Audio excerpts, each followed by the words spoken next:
चलिए guys will start. तो एक शॉर्ट में डिस्कशन कर लेते हैं how will go about things.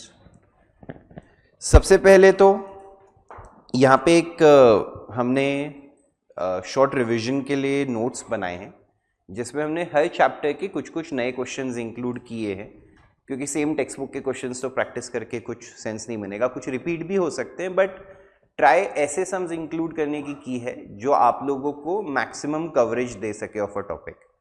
ठीक है, तो अपन ऐसे ही करेंगे, सारे टॉपिक्स गो थ्रू करेंगे। कोई बच्चे पूछ रहे थे कि सर कैसे पढ़ना रहेगा कैसे पढ़ना रहेगा, तो मैं आप लोगों को सिंपल सजेशन ये देता हूं कि जो टॉपिक आज मैं क्लास में कवर कर रहा हूं वो घर जाके पढ़ लो। तो तुम कैसा रखो कि मेरे रिवीजन के साथ साथ तुम्हारा सिलेबस अलाइंड रखो। आई थिंक वो तुमको एक बहुत अच्छा ग्रिप दे देगा ऑफ थिंग्स, मतलब तुम लोग बहुत फास्ट उसको पिकअप कर पाओगे। तो जैसे आज मेरा लेक्चर है और मेरा सैटरडे को लेक्चर है, तो आई बिलीव आज अपन 2 टॉपिक तो मिनिमम करेंगे, एक एकदम बेसिक्स वाला और एक रेक्टिफिकेशन ऑफ एरर्स। टाइम बना तो अपन बीआरएस भी करेंगे, बट मतलब एटलीस्ट मेरे को लग रहा है बीआरएस का मे बी रिविजन हो जाएगा, सम पूरा शायद ना सॉल्व हो पाए। तो मैं तो कहूंगा उसी हिसाब से अलाइंड रखो, क्योंकि मेरे हिसाब से अगर कोई सब्जेक्ट तुम्हारा सबसे बेस्ट स्टेज पे एज ऑफ टुडे होगा तो वो अकाउंट्स होगा। मतलब क्योंकि मैं जानता हूं अकाउंट सब लोगों को जनरली पसंद रहता है, तो थोड़ा पूरे साल प्रैक्टिस कर लिया रहता है। थियरी सब्जेक्ट्स में अभी बहुत जान डालनी बाकी होगी। सेम गोज फॉर, गेट भी बंद कर देना बेटा। सेम गोज फॉर मैथ्स में भी थोड़ा एफर्ट्स लेना बाकी रहेगा। तो मुझे ऐसा लगता है किसी चीज में तुम सबसे आगे होगे तो वो अकाउंट्स में ही होगे। तो उसको लेवरेज करते हैं। किस तरीके से उसको लेवरेज करना है कि जैसे जैसे मैं क्लासेस में रिवीजन कराऊं आप वैसे वैसे उन टॉपिक्स को करना स्टार्ट कर दो।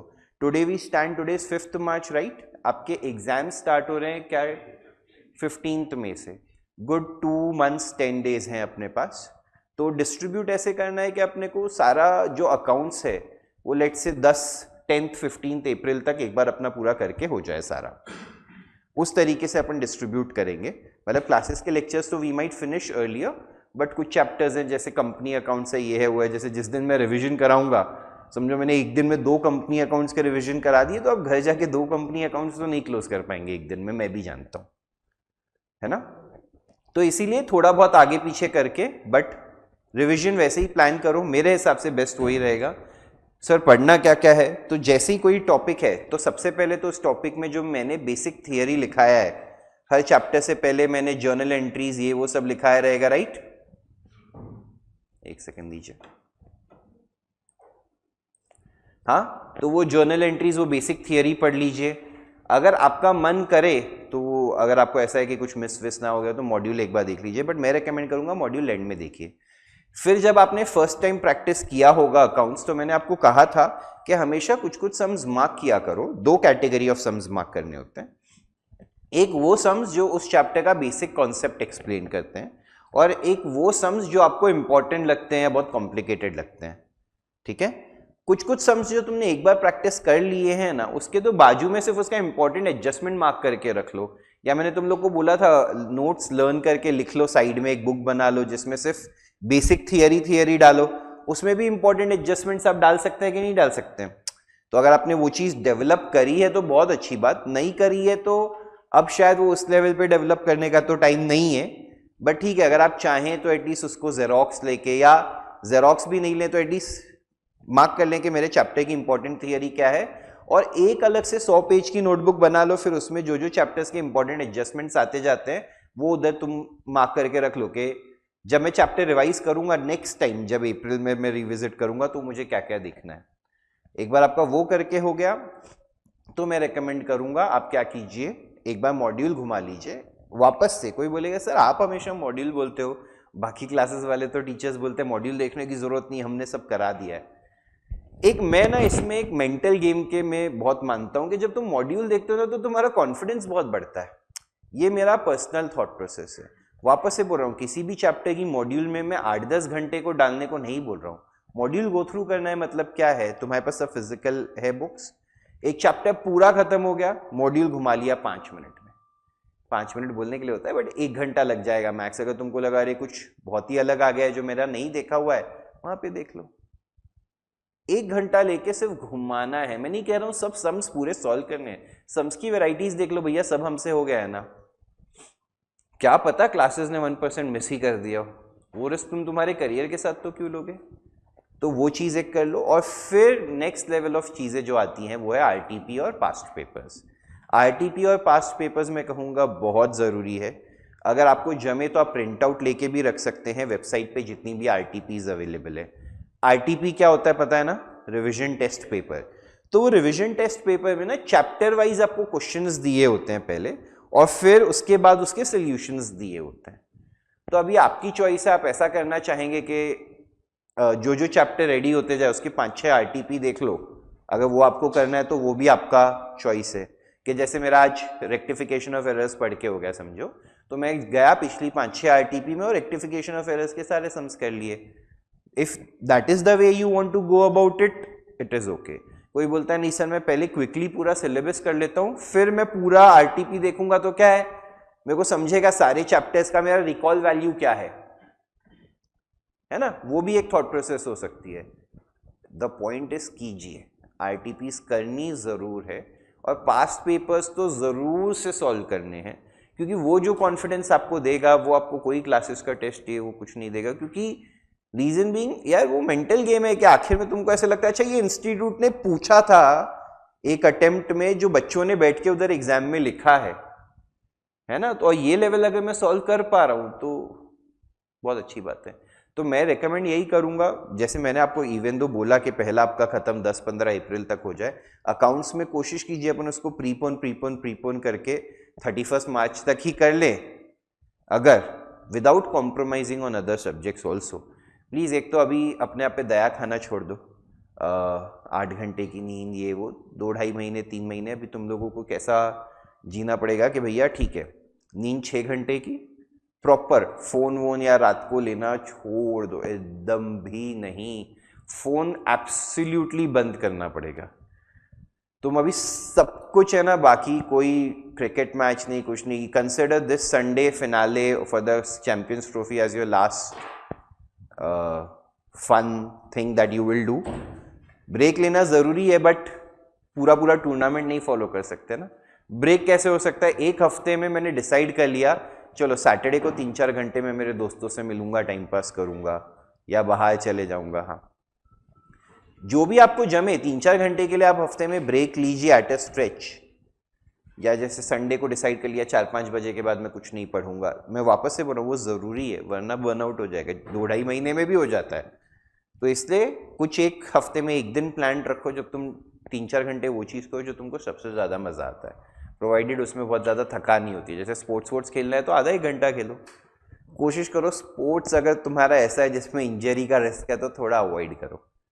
जॉगिंग वॉगिंग के लिए चले जाओ, एवरीथिंग दैट्स ओके, अगर किसी को फिजिकली फिटनेस का भी ध्यान देना है which would be very very good. But football खेलना ये वो खेलना एक बार के लिए थोड़ा सा रिस्की हो जाता है, बिकॉज यार वो चाहे 0.01% चांस हो बट वो हो जाएगा तो बहुत अफसोस हो जाएगा। आई हैव सीन स्टूडेंट्स जिनके एग्जाम से जस्ट पहले 10 दिन पहले बहुत अच्छा पढ़ रहा है, सब अच्छा पढ़ रहा है, बोलता है मैं डेली 1 घंटा फुटबॉल खेलता हूँ तो माइंड फ्रेश रहता है, और वो उसकी वजह से अच्छा पढ़ पा रहा है। 10 दिन पहले लग गई पैर में बहुत जोर से। मतलब तुम समझ रहे हो, मैं सिर्फ तुमको हर चीज, बाहर का खाना कंप्लीटली छोड़ दो, ये रिस्क ही नहीं ले सकते कि किसी ने साफ सफाई से नहीं बनाया वो तुम्हारी हेल्थ को अफेक्ट कर दे इस टाइम पे। समझ रहे हो, कोई भी ऐसी चीज जैसे तुमको 1% भी रिस्क लगता है, मैं जानता हूं बहुत सारी मेरी बातें तुमको स्टूपिड लगेंगी, मैं तुमको वो सारी पॉसिबिलिटीज जिसमें 1% भी प्रोबेबिलिटी है ना कि अपना एग्जाम बिगड़ सकता है वो सारी बोल रहा हूं। तुम वो 1% का भी रिस्क मत लो आपसे, समझ रहे हो, फुल फोकस रखो एग्जाम पे। अभी जैसे यहाँ पे आपकी क्लासेस रहेंगी आई बिलीव 2 बजे तक या 1 बजे तक, 1 बजे तक का लेक्चर्स है। इमीडिएटली मेक श्योर करो कि एक प्लान बना लो मेरे को आगे का कैसे पढ़ना है। अगर क्लासेस में जगह अवेलेबल है और आप लोग यहीं बैठ के पढ़ना चाहते हैं वो भी एक बार डिस्कस कर लीजिए। आई थिंक कोई ना कोई क्लासरूम अवेलेबल रहेगा तो you can work it out. और अगर आपको दोस्तों के साथ बैठ के पढ़ना है तो प्लीज़ मैं रिकमेंड करूँगा, मेजॉरिटी केसेस में उसमें टाइम पास ही होता है, बट अगर आप लोगों को ऐसा करना है तो भैया फिर कैसे करना है कि अगर साथ में भी बैठे तो 1 घंटा पहले अपन ने कुछ किया सॉल्व वॉल्व, फिर 10 मिनट डिस्कस किया, फिर 5 मिनट का ब्रेक लिया, पंचायत करी, फिर वापस से वो फॉलो होना चाहिए। वो नहीं हो सकता चलना बैठते पहले आधा घंटा, जिस दिन ये बोल दिया ना चलना पहले आधा घंटा टाइम पास कर लेते हैं फिर देख लेंगे, खत्म। वो आधा घंटा पूरा दिन आपका घोल देगा और आपको कुछ भी रिटर्न नहीं मिलेगा। तो ऐसे दोस्त हैं, और सबसे पहले ऐसे लोगों को अवॉइड करो जो बोल रहे हैं मैं कुछ नहीं पढ़ रहा, मैं कुछ नहीं पढ़ रहा। मैं सच्ची बोल रहा हूँ, घटिया से घटिया धरती के सबसे वही लोग होते हैं जो बोलते हैं कुछ नहीं पढ़ा। मैं तुमको बताता हूँ क्यों। 2 मिनट आज मैं लूँगा ये स्टोरी सुनाने में। तो मैंने सीए, मेरे टाइम पे ना सीए इंटर को आईपीसीसी बोलते थे, ठीक है। तो आईपीसीसी मैंने सीए सीपीटी था पहले, सीपीटी वो सिर्फ एमसीक्यू बेस्ड, तो सीपीटी क्लियर कर लिया। आईपीसीसी के लिए मैंने क्लासेस ज्वाइन किया। तो वो क्लासेस में मेरा एक दोस्त था, मैं उसको अभी नाम नहीं बोलना चाहता, उसको रैंक आया था आईपीसीसी में, ठीक है। तो जिस क्लासेस में हम जाते थे ना, वो बहुत मतलब उसने बहुत सारा सिलेबस नहीं कराया था, बहुत सारा गलत गलत पढ़ाया था, ऐसा सब भी हुआ था। मतलब वो नहीं था सीए में उतना अच्छा क्लासेस, बट चल रहा था, उनके पास बच्चे थे तो कराते थे। तो मैं भी गलती से उधर चले गया था, क्योंकि उधर छोटा बैच था 20-22 बच्चों का। मैं सोचा छोटे बैच में अच्छा फोकस होएगा, देखा तो टीचर ही गड़बड़ है। तो उधर से जैसे ही मेरे को पता चला ना कि सब चीज़ें गड़बड़ है, मैंने मेरे सब दोस्तों को बोला कि भाई देखो यहाँ पे सब गलत गलत पढ़ा रहे हैं, अपनी लग जाएगी, अपने को किसी दूसरी क्लासेस के नोट्स लेके या इंस्टीट्यूट का मटेरियल लेके या ऑथर की बुक्स लेके पढ़ना चालू करना चाहिए। ये बात मैंने उस बैच में जितने मेरे दोस्त से सबसे बोली। सबने बोला नहीं सही तो करा रहा है, अपन यही करेंगे यही करेंगे यही करेंगे। मैं बोला ठीक है भाई, देखो मैं तो करना चालू कर रहा हूँ। मेरी सिस्टर जो मेरे से 3 साल बड़ी थी, उसने 1.5-2 साल पहले इंटर या आईपीसीसी दिया था, क्योंकि उसके केस में पैटर्न अलग था। पहले फाउंडेशन दो, फिर 1.5 साल का गैप, फिर 2 साल का गैप, ऐसा था। तो लकीली वो में से 1-1.5 साल पहले ही आईपीसीसी उसने दिया था।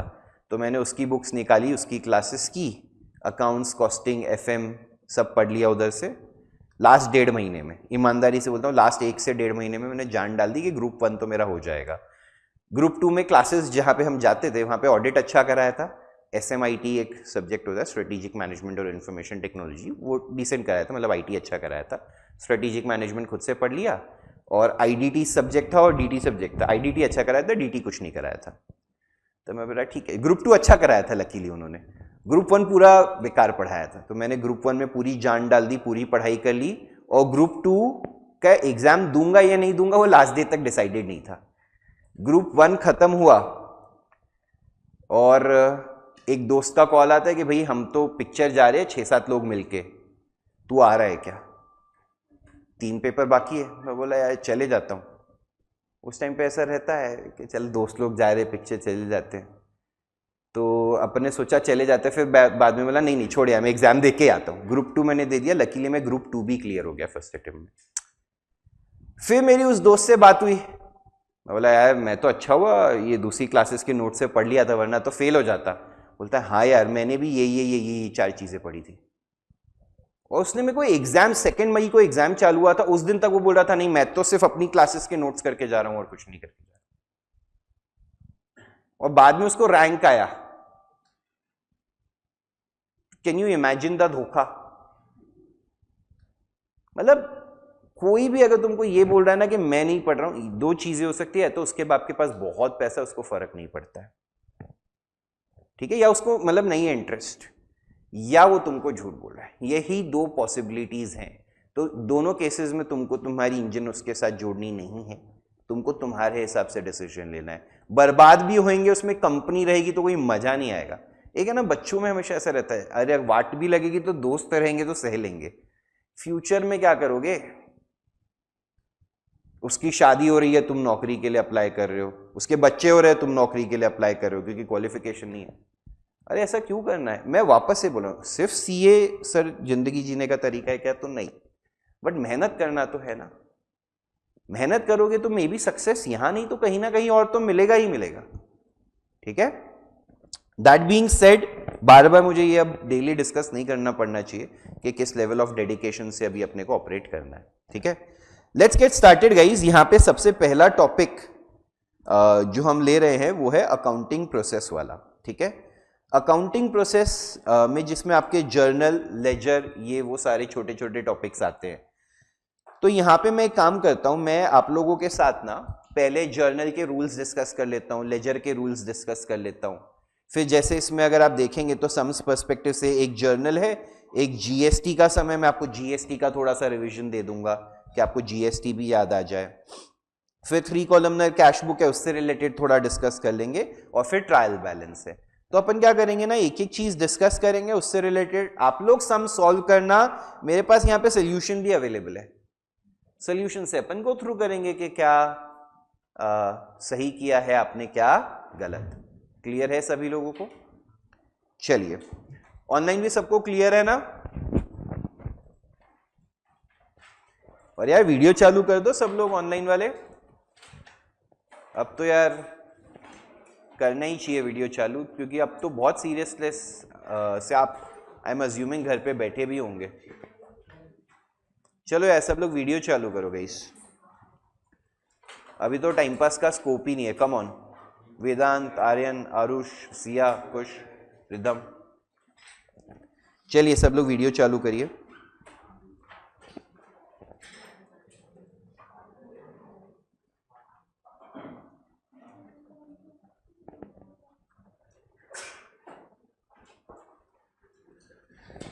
चलिए,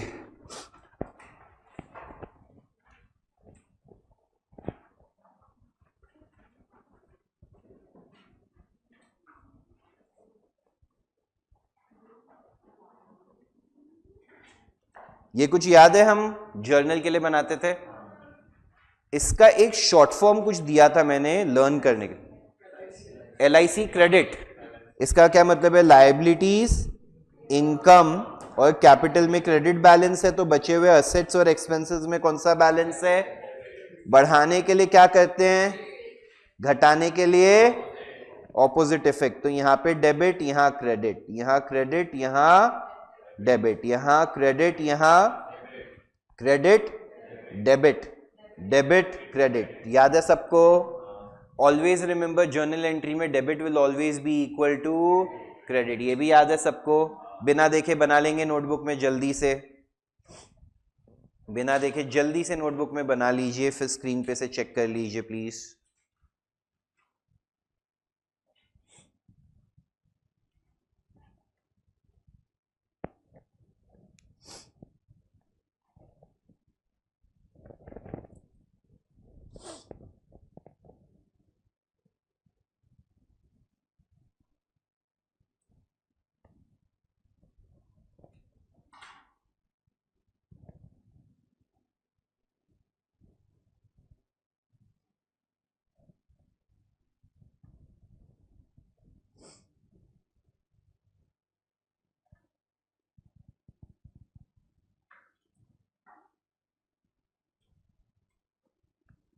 क्या याद रखना है? और debit will always be equal to credit.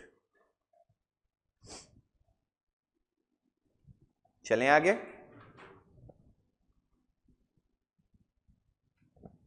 Guys next जो चीज इसमें डिस्कस करनी है वो है जीएसटी रिलेटेड, ठीक है?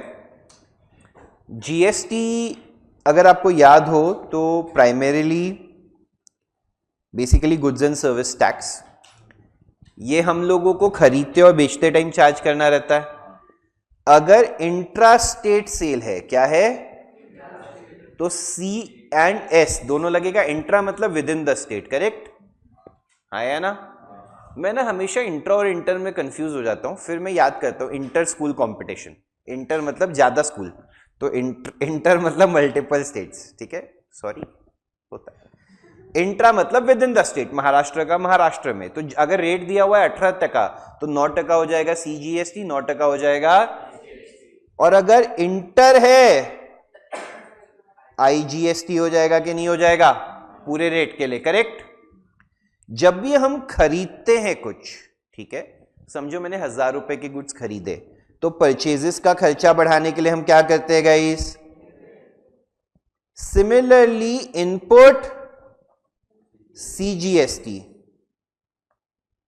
इनपुट, ये दोनों को भी हम क्या करते हैं? इसको डेबिट करने का लॉजिक क्या है? खर्चा बढ़ रहा है, एसेट बढ़ रहा है, क्या हो रहा है? या लायबिलिटी कम हो रहा है, क्या है ये? असेट बढ़ रहा है। असेट क्यों बढ़ रहा है? आज हम लोग ये पैसा देके रखेंगे, फ्यूचर में we will use this to set off against our output का लायबिलिटी, राइट और रॉन्ग गाइस? और सामने मेरा कैश का, अपॉलॉजीज, कैश का सेट क्या हो जाएगा? कम हो जाएगा। समझा सभी लोगों को? ये लॉजिक से हम, अच्छा परचेजेस के बदले कोई मशीनरी भी हो सकता है तो वहां पे ऐसा आ जाएगा असेट बढ़ रहा है। ये इनपुट सीजीएसटी के बदले और क्या आ सकता है? इनपुट,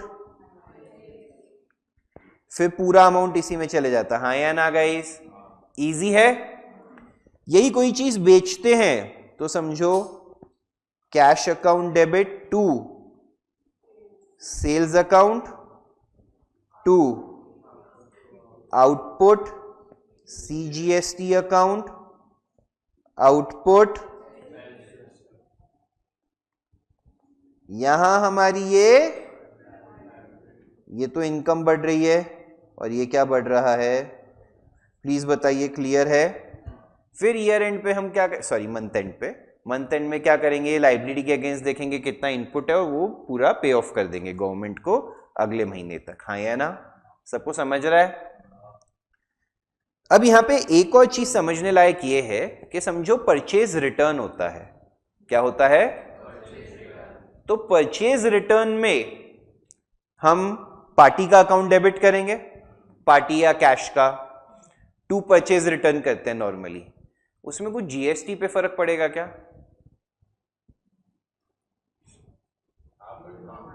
ये समझो 1000 रुपए है, ये 90 है, ये 90 है, ये 1180 है। अगर 200 रुपए का, हाँ बोल रही थी यार कैसे करता है, तो चल ठीक है कोई बात। शायद तुम सेम ही चीज बोल रहे थे, इनपुट सीजीएसटी और एसजीएसटी को क्या कर देंगे? क्रेडिट कर देंगे। लॉजिक बीइंग, मैंने आपसे 1000 रुपए के गुड्स खरीदे, मैंने उस पर 180 का क्रेडिट लिया। अभी अगर मैं उसमें से 200 के गुड्स वापस दे रहा हूं तो यार आप भी वो जीएसटी गवर्नमेंट को नहीं भरेंगे, उसको रिटर्न कर देंगे। तो सामने इनपुट को ही आपको क्रेडिट करना होगा। तो इनपुट काफी लिमिटेड केसेस में क्रेडिट होता है, which is purchase return. Similarly output काफी लिमिटेड केसेस में डेबिट होता है, विच इज इनपुट। क्रेडिट करने के लिए एक और सिनेरियो आ जाता है ड्रॉइंग्स, जैसे goods withdrawn bye proprietor for personal use. कोई बोलेगा सर पर्सनल यूज है तो अपन जीएसटी का क्रेडिट क्यों रिवर्स कर रहे हैं? लॉजिक बीइंग, अब वो उसके पर्सनल यूज, जीएसटी का क्रेडिट आपको कब मिलता है? जब आप बिजनेस यूज के लिए उस चीज को यूटिलाइज करो, चाहे फिक्स एसेट हो चाहे गुड्स हो, उससे फर्क पड़ता। मशीनरी भी खरीद के अगर आप बिजनेस के लिए यूज कर रहे हो तो उसका जीएसटी क्रेडिट आपको मिलेगा, बट ये तो पर्सनल यूज के लिए कर रहा है ना, तो इसका जीएसटी क्रेडिट मिल नहीं सकता, इसलिए रिवर्स करते हो, टोटल अमाउंट ड्रॉइंग्स में डेबिट करते हैं। समझा? समझो 200 रुपए की गुड्स विड्रॉ किए तो drawings account debit to purchases 200 to input CGST input SGST, जो उनके अमाउंट्स रहेंगे वो, और मिला के सब कुछ टोटल ड्रॉइंग्स में डेबिट हो जाएगा। हाँ या ना? प्लीज बताइए, क्लियर है सभी लोगों को? आई थिंक जर्नल के लिए इतना एक्सप्लेनेशन काफी है। प्रेजेंटेशन पर्सपेक्टिव से हमेशा टॉपिक क्या लिखेंगे? इन द बुक्स ऑफ, फिर लिखना journal, date, particulars, LF, LF का कॉलम बनाना है, चाहे कभी जिंदगी में कुछ लिखने को नहीं आएगा। फिर डेबिट रुपीस का सिंबल, क्रेडिट रुपीस का सिंबल। हाँ या ना? क्लियर है सब लोगों को? हर एक ट्रांजैक्शन के बाद क्या लिखना है? नरेशन, नरेशन ब्रैकेट में लिखा जाएगा, स्टार्ट होएगा बीइंग से, है ना? और जहां पे एक ट्रांजैक्शन का नरेशन के साथ खत्म हो रहा है वहां पे पेंसिल से लाइन ड्रॉ कर देना। मैं जानता हूं थोड़ा टाइमिंग कंस्ट्रेंट सीए फाउंडेशन में रहेगा, तो ये प्रेजेंटेशन का ये वाला पॉइंट आप लास्ट में देख सकते हैं, ठीक है? Total carried forward, brought forward, और एंड में ग्रैंड टोटल, ठीक है? अब ये जो चीजें हैं ना, ये लास्ट की, मैं मानता हूं कई बार may be time might not support in the CA foundation exam, but यार मैं तो यही मानता हूं कि जितना अच्छे से करोगे ना, उसमें एटलीस्ट ऐसा है कि जब 50 मार्क का लिख के हो जाएगा तो तुमको श्योरिटी हो जाएगी 50 मार्क का हो गया। देखो थोड़ा तो पैनिक हो सकता है सीए फाउंडेशन के पेपर, घबराना मत। वापस से सीए इंटर में मैंने कितने मार्क्स का पेपर लिखा था? हाँ 67 68 मार्क्स का। कितना आया था? 59। ग्रुप 2 का जो एडवांस्ड अकाउंटिंग का पेपर था, ये मेरी तारीफ नहीं है, वो मैं कभी और करूंगा, बट ये है बताने का लॉजिक कि अगर आपने सही लिखा है तो आपने जितना लिखा है उसके भी मार्क्स मिलते हैं। तो लॉजिक ये बताने की कोशिश करो, पैनिक मत होना एग्जाम में। अगर तुमको वर्स्ट केस में समझो कुछ बहुत खराब पेपर आ गया, तुमको 80 मार्क का भी आता है, 70 मार्क का भी आता है, जो आता है वो लिख के आना, और जो नहीं आता उसको अटेम्प्ट तो करना। पहले जो आता है वो लिख लो, 2.5 घंटा खत्म, आधे घंटे में भगवान का नाम लेके जो नहीं आता उसको लिख दो। घबराना मत। अकाउंट्स जैसे पेपर में 50 मार्क लाना तो बहुत आसान काम है, अनलेस इंस्टीट्यूट ने सोच लिया है नहीं लाने देंगे तो एक अलग चीज, वरना अकाउंट्स में जनरली 50, 55, 60 लाना कोई बड़ी बात नहीं। इनफैक्ट यहाँ के एक्स्ट्रा मार्क्स लाए हुए ही आपको सेट ऑफ में काम आते हैं, कोई थियरी सब्जेक्ट में कभी वाट लग गई तो। समझे? चलिए, तो इस नॉलेज के साथ we will start. Please journalise the following transactions. आपको एक क्वेश्चन आपकी स्क्रीन पे अवेलेबल है, मैं चाहता हूं सब लोग सॉल्व करें स्ट्रिक्ट टाइम के साथ। प्रेजेंटेशन मेरे को नरेशन वरेशन नहीं चाहिए, फॉर्मेट भी नहीं चाहिए, आप समझ रहे हैं ना, यहां पे वो टाइम अपन नहीं डाल सकते। आप सिर्फ मेक श्योर कीजिए आपको जैसे समझे ना, मैं जब डिस्कस करूंगा तो आप चेक कर सकें, आप वैसे लिख लीजिए, ठीक है? We will start till 8:10।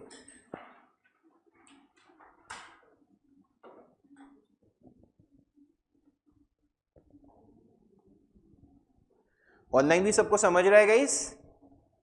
8-10 तक सब लोग ये सम सॉल्व करेंगे। ईशा आप ऑफलाइन आने वाले थे next time?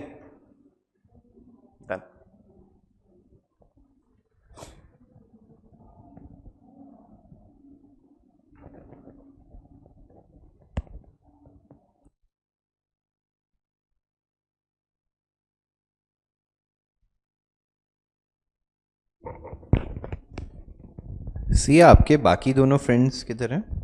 Are they attending?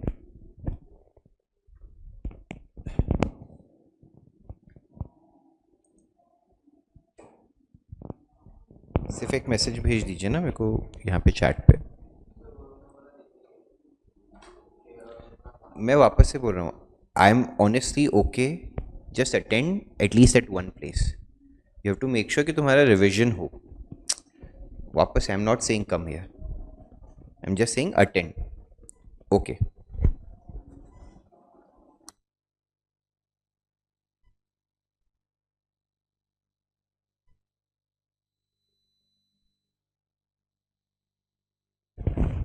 Done.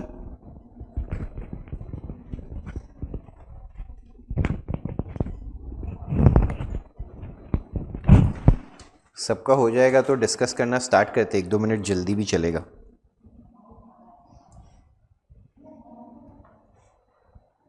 Done? चलो गाइस, वील स्टार्ट। मेजॉरिटी लोगों का हो गया, वील स्टार्ट। तो देखो, आपको इससे थोड़ा करते करते ये भी एस्टिमेट आएगा कि पब्लिक क्या स्पीड पे, दो this would not be the perfect estimate क्योंकि प्रेजेंटेशन नहीं कर रहे हैं हम, बट आई होप आप किसी ना किसी तरीके से एटलीस्ट अकाउंट्स अमाउंट्स उतना लिख रहे हैं कि अभी जब मैं डिस्कस करूंगा तो आप वेरीफाई कर पाएंगे।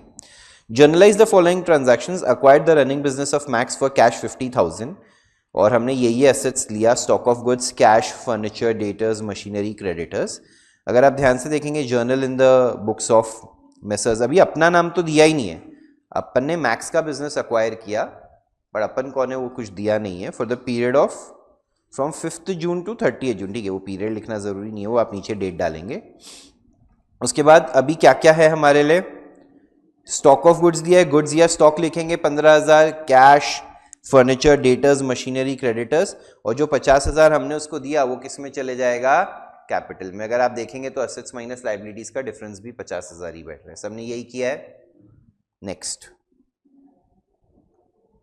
Open the bank account with 5,000, contra entry, ठीक है, कैश बुक में, bank account debit to cash, bank का असेट बढ़ गया, कैश का असेट कम हो गया।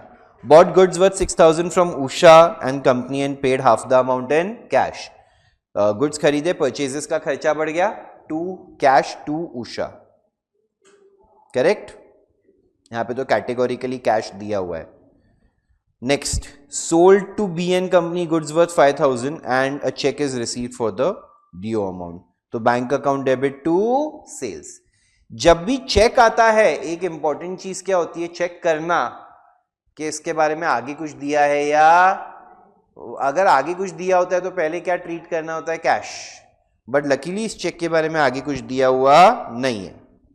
Sold private car for 5,000 and bought a new one for the business with the proceeds plus 5,000 from office cash. चलो ये वाला कौन बताएगा, बोलिए.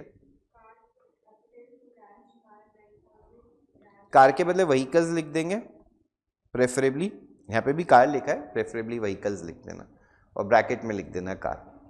Car account debit 9,000 to capital. 4,000 capital में क्यों गया, क्योंकि वो उसका पर्सनल पैसा था जो उसने बिजनेस के लिए दे दिया है ना, तो उसका कैपिटल बढ़ जाएगा और बिजनेस का कैश 5,000 यूटिलाइज हुआ, वो यहां पे आ जाएगा. Next, bought furniture worth ₹4,000 of which those worth 1,000 are for office use and the balance is for stock. Stock मतलब क्या है, ये हम आगे बेचेंगे, ठीक है ना. तो क्या हो जाएगा, हमने कितने का खरीदा है, टोटल 4,000 का, तो पेमेंट करेंगे 4,000 की. कुछ दिया नहीं है तो आप बैंक भी लिख सकते हैं, ठीक है, you could write bank over here. Okay, 3,000 stock के लिए है, मतलब परचेजेस हो गया. 1,000 किसके लिए है, ऑफिस यूज के लिए, तो उतने का फर्नीचर का असेट बढ़ जाएगा, और जितना स्टॉक के लिए उतने से परचेजेस का खर्चा बढ़ जाएगा कि नहीं बढ़ जाएगा, टू बैंक का असेट कम हो जाएगा 4,000 से. क्लियर है सभी लोगों को, कोई डाउट? चलें आगे. Sold goods to Ariel and company 8,000 and to Wheel and company 7,000. Ariel Wheel to sales. Next, payment made to creditors 4,500, creditors to cash या बैंक लिख सकते हैं. कैश रिसीव फ्रॉम डेटर्स, यहां पे तो कैश रिसीव कैटेगोरिकली दिया है, cash to debtors. Paid rent by cheque, तो rent to bank, and commission received is cash या bank to commission received. Correct, किसका पूरा सही है? Very good. बाकी लोगों को एटलीस्ट मिस्टेक समझ गई हैं. चलिए, will move forward now. Next, second वाला क्वेश्चन सब लोग करके बताएंगे. ऑनलाइन भी सबको क्लियर है फर्स्ट सम? ठीक है. सेकेंड सम तो 4 ही एंट्री है.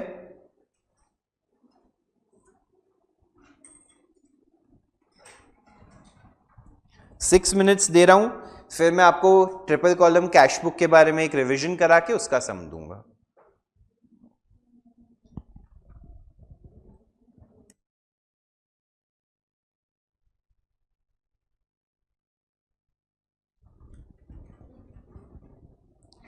डन, करें डिस्कस.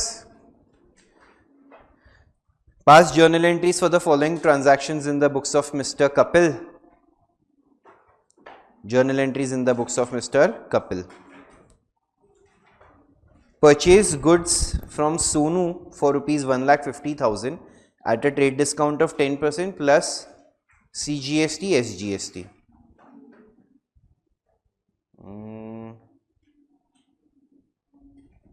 खड़े हो जा, मेरे को एक चीज बता, GST क्या अमाउंट पे कंप्यूट होगा? वेरी गुड, बैठ जाइए. तो जो भी आपको ग्रॉस अमाउंट दिया रहेगा उससे ट्रेड डिस्काउंट डिडक्ट करने के बाद जो अमाउंट रहता है उस पे हम जीएसटी कंप्यूट करते हैं, क्योंकि आपके लिए ट्रांजैक्शन वैल्यू वही है, राइट. ट्रेड डिस्काउंट कोई एक्चुअल डिस्काउंट होता है क्या? नहीं, it's just a way of coating price. तो यहाँ पे 150 में से पहले 10% डिडक्ट होएगा, हम 135 पे पहुंचेंगे, उसका 6% सीजीएसटी होगा, 6% एसजीएसटी होगा. तो हमने परचेज किया है, परचेजेस का खर्चा बढ़ाने के लिए debit, input CGST, input SGST to Sonu account. सबको क्लियर है? चलिए, मैं थोड़ा सा स्पीड में ही जाऊंगा, अगर आपको कहीं लगे सर जरूरत है तो आपको रोकना आपकी जिम्मेदारी है, मैं किसी का मन नहीं पढ़ पाऊंगा, बहुत डिफिकल्ट है. Sold goods to Mohit for ₹50,000 and charged CGST, SGST 5% each. Out of the amount due, 40% is received by check immediately. तो 50,000 पे 5% ऐड करोगे तो 2,500 आएगा. 55 का टोटल में से 40% मतलब 22 इमीडिएटली रिसीव हो गया है कि नहीं हो गया है.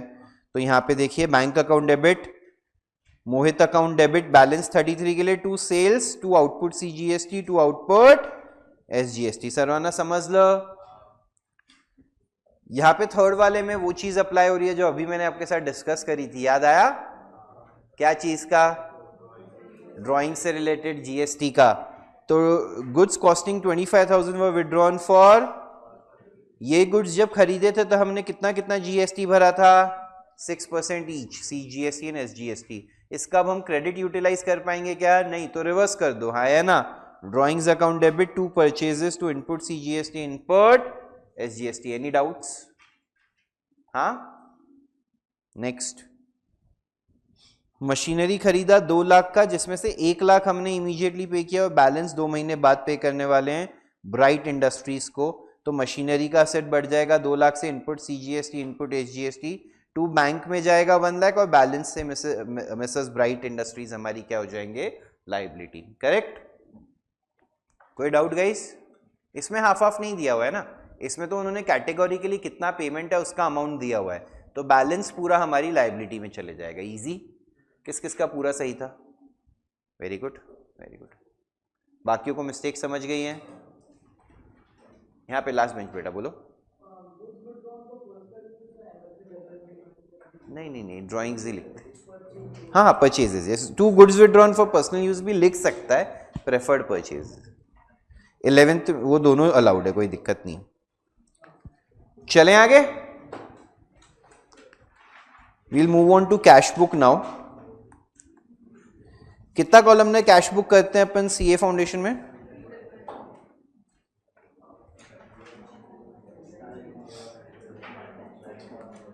डेट, क्या क्या कॉलम्स है बताओ यार, मेरे को याद नहीं है। एक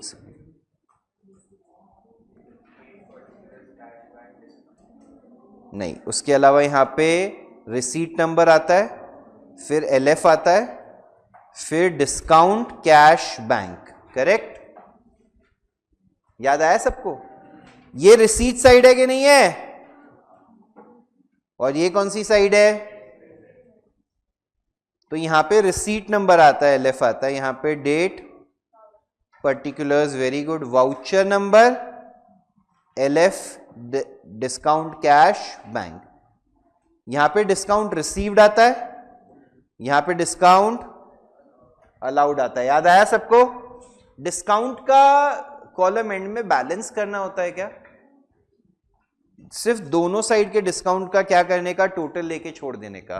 वो वहां से जाता है डिस्काउंट अलाउड के लेजर में और डिस्काउंट रिसीव्ड के लेजर में। आपको उसको कुछ बैलेंस करना होता नहीं है, ये जाएगा डिस्काउंट अलाउड में, ये जाएगा डिस्काउंट रिसीव्ड में। क्लियर है सभी लोगों को? अरे है ना? ठीक है।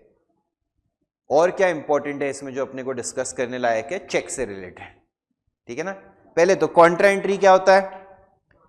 कैश टू बैंक या bank to cash. Correct? Cash to bank या bank to cash will be contra entry. एक सेकेंड ना, एक जन का सवाल है कि सर कैश डिस्काउंट रहा तो कौन से अमाउंट पे जीएसटी कंप्यूट होएगा, वो मैं डिस्कस कर देता हूं। 1 मिनट दीजिए। हाँ सिया, गुड पॉइंट, बट मैं अपना कैश बुक का रिवीजन करके आपका डाउट डिस्कस करता हूं। इनको हम कॉन्ट्रा एंट्री बोलते हैं। इनके केस में एलएफ के कॉलम में क्या लिखना पड़ेगा? सी। ठीक है, एक तो ये बात हो गई। चेक आया पहले और उसके बारे में कुछ दिया नहीं है, तो पहले उसको क्या मतलब आगे चल के कुछ दिया है, सॉरी, आगे किसी डेट पे उसको डिपॉजिट किया या किसी के नाम पे ट्रांसफर किया, तो उसको पहले क्या ट्रीट करना पड़ेगा? कैश। जिस दिन डिपॉजिट करेंगे उस दिन क्या ट्रीट करेंगे? बैंक। क्लियर है सभी लोगों को? मेरे हिसाब से ऐसा कुछ मेजर है नहीं, क्योंकि अभी अपन बहुत सारे सम्स कर चुके हैं, तो दिक्कत नहीं आएगी। मैं एक ये कैश डिस्काउंट वाला डिस्कस कर देता हूं। तो बेटा ऐसा होता है, लिस्ट प्राइस जो भी है आपका, समझो 1000 रुपया, लेस क्या करने का? ट्रेड डिस्काउंट जो भी रेट पे दिया हुआ है, ठीक है। समझो आपका 20% है, तो 200 रुपया डिडक्ट किया, कितना बचा? 800 बचा, ठीक है ना। ये आपका परचेज या सेल का वैल्यू होता है, राइट गाइस। अभी आइडियली जीएसटी इसी अमाउंट पे कंप्यूट होना चाहिए, बट इसको हम पहले क्या करते हैं? स्प्लिट करते हैं, ठीक है, into cash, cheque and on.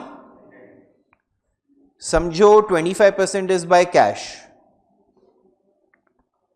तो 25% विल बी 200, ये भी 200, और ये लेट से फिर समझो आपको जीएसटी बोला है 5% सीजीएसटी 5% एसजीएसटी, तो आप ऐड कीजिए 10% जीएसटी ऑल अक्रॉस 20, 20 एंड 40। मैंने यहाँ पे स्प्लिट दिखाया नहीं है, तो ये हो जाएगा 220, 220 और 440। उसमें से लेस क्या करना है, 5% कैश डिस्काउंट जो यहाँ पे डिडक्ट होएगा और यहाँ पे डिडक्ट होएगा, यहाँ पे नहीं आएगा, यहाँ पे स्टोरी खत्म हो गई, राइट। क्रेडिट वाला है ना यार, ये जो 5% कैश डिस्काउंट है 200 पे कंप्यूट होएगा, करेक्ट, कि 220 पे कंप्यूट होएगा, 200 पे। तो यहाँ पे 10 रुपया 10 रुपये, इवन तो ये मैंने कहा प्रैक्टिकल लाइफ में वो 220 पे भी हो सकता है। प्रैक्टिकल लाइफ में यार बहुत चीज़ें अलग होती है, ऐसा रूल्स इतने फॉलो नहीं होते, धंधा फॉलो होता है, अकाउंटेंट बाद में देख लेगा, मेन है कि बिजनेस होना चाहिए, राइट। तो ये आएगा 210, this is cash received, this is check received 210, और ये इवेंचुअली 440। क्लियर है? सी आपका डाउट क्लियर है क्या बेटा?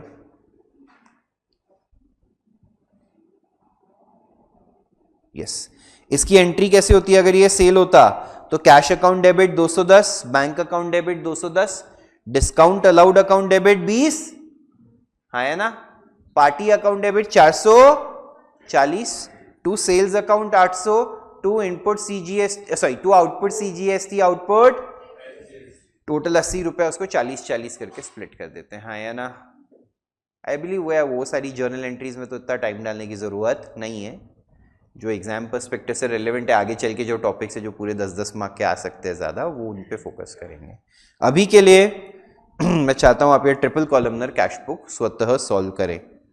ऑनलाइन वालों को 30th का ट्रांजैक्शन नहीं दिख रहा है ना, मैं थोड़ा सा उसको ऊपर कर रहा हूँ, अभी दिख रहा है क्या? डिपॉजिटेड विद बैंक 300 वाला लास्ट ट्रांजैक्शन, ठीक है। आई बिलीव ऑनलाइन एक लाइन कम दिख रहा है तो इसलिए ये कंफर्म हो गया, डन। गो हेड गाइस। कितना टाइम दूं इसके लिए? 2 पेज में स्प्रेड करके बना लो, कितना टाइम दूं जल्दी बोलो? 8:40 तक?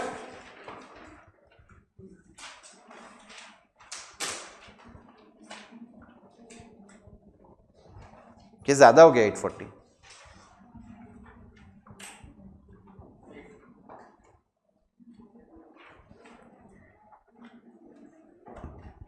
आज अपने को रेक्टिफिकेशन भी उड़ाना है, जल्दी जल्दी करो।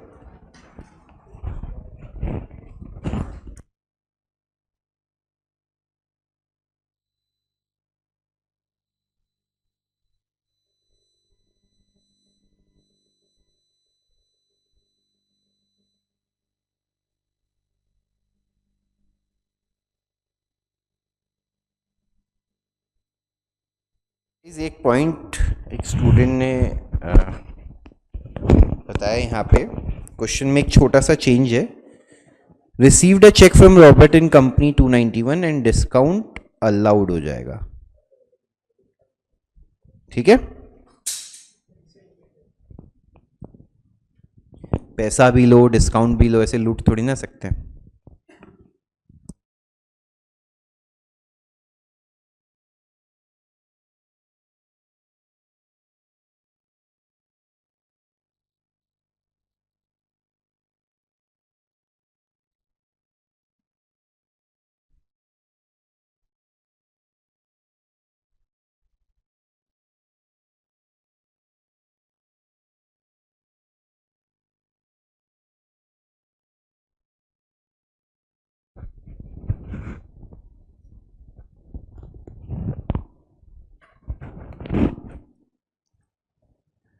करूँ स्टार्ट?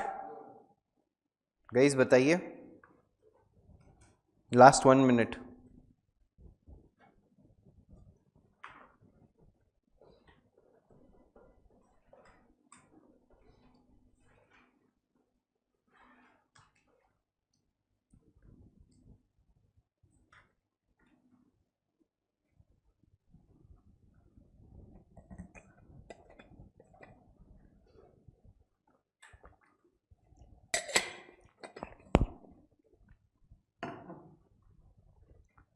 चलो गाइज, मेरे हिसाब से इतना टाइम तो काफ़ी था।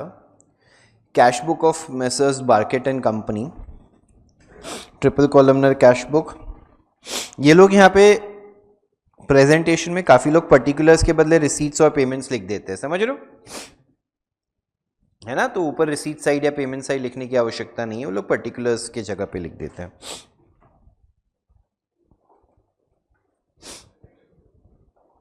Sorry, to balance brought down, cash का 237, 6594, करेक्ट। अपन ने पहला कर दिया। फिर receive from K Agarwal 590, allowed him discount of ₹10, cash आया है, तो यहाँ पे कैश में 590 और डिस्काउंट अलाउड में 10, to Agarwal, correct guys. Next, paid salaries for March by cash 200 and cash sales ₹134। अभी यहाँ पे एक बहुत ट्रिकी चीज़ है, जो मतलब ट्रिकी इन द सेंस एक चीज़ है जो लोगों से मिस हो गई होगी। सैलरीज कब की है? आपने क्या लिखा है? By salaries, by salaries payable. पिछले महीने की जब सैलरीज थी तो हमने 31 मार्च को सैलरी टू सैलरी पेएबल का एंट्री पास कर दिया होगा, करेक्ट। अभी बाय सैलरी पेएबल कर देंगे, ठीक है। आउटस्टैंडिंग सैलरी भी लिखा तो भी चलेगा। नेक्स्ट, कैश सेल्स 134 यहां पे लिख दिया हमने। Paid B K Bose by cheque 300, यहां पे बाय बीके बोस आ जाएगा। और यहां पे to cash sales 112, right guys. So अच्छा, कैश परचेजेस है यहाँ पे, by cash purchases ₹60। Easy so far. Paid to Q Ahmed by cheque and discount received 2.5%। Guys अभी ये वाला थोड़ा इंपॉर्टेंट है। जो भी अपना अमाउंट पेएबल था,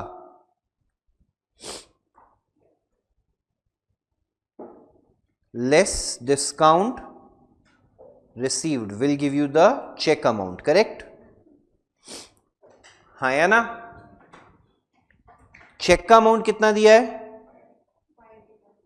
585, और ये 2.5% है। मतलब ये अगर 100 रुपया देना है तो 2.5 डिडक्ट करके 97.5 देना है कि नहीं देना है?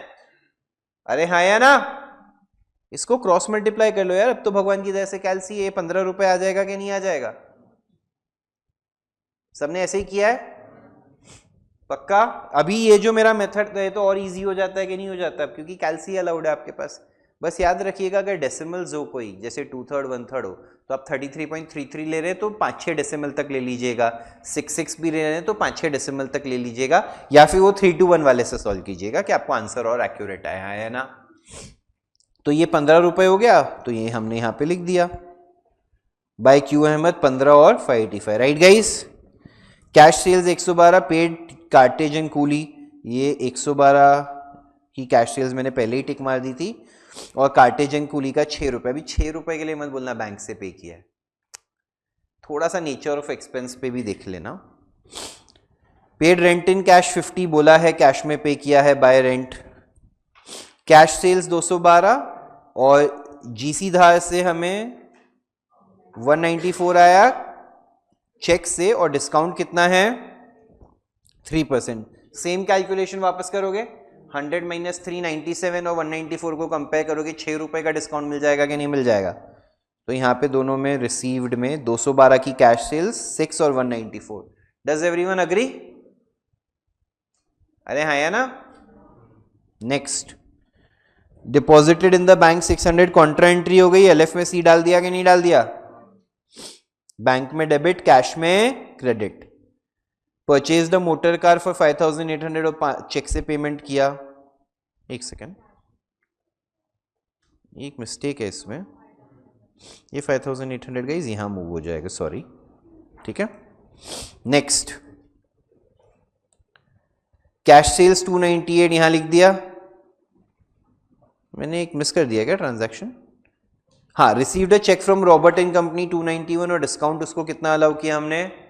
3%। सेम कैलकुलेशन करोगे तो यार ये 9 रुपीज आ जाएगा, यहाँ पे 9 और 291। सबको समझ रहा है? थोड़ा तो फास्ट जाना ही पड़ेगा अपने को। फिर बैंक नोटिफाइज के रॉबर्ट का चेक डिसऑनर हो गया। भी यहाँ पे एक मिस्टेक बच्चों ने पक्का करी होगी, बैंक का अमाउंट कम हो जाएगा बाय रॉबर्ट, ये यहाँ पे नहीं लिखना है आपको 9 रुपीज। ये कहाँ जाएगा? जर्नल प्रॉपर में। किस में जाएगा? जर्नल। गाइज एक बार देखो इधर, जब रॉबर्ट से चेक आया था तब हमने एंट्री क्या पास करी? Bank account debit 291, discount allowed debit 9 to Robert, 300. Do we agree here? अरे हाँ या ना?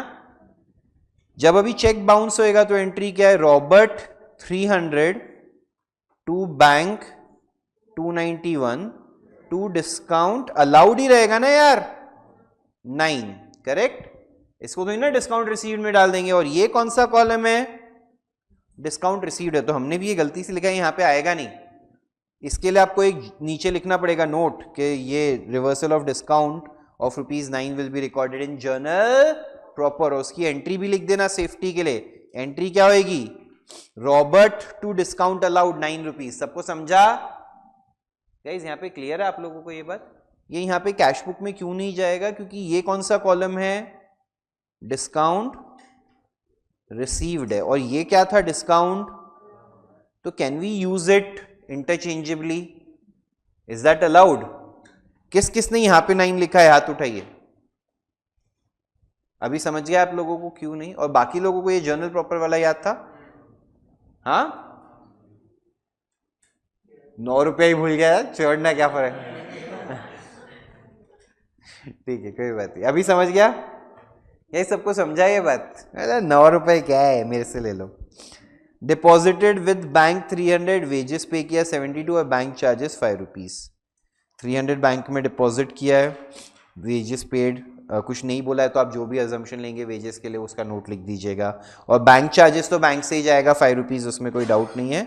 बैलेंस कर देंगे. बट याद रखिएगा बैलेंस अब मैं डिस्कस नहीं कर रहा हूँ क्योंकि यहाँ का I am sure balance wrong होगा. और यहाँ पे सिर्फ क्या करना है? टोटल लेके छोड़ देना है. करेक्ट. ये 24 नहीं आएगा. नहीं किया, ये सही है.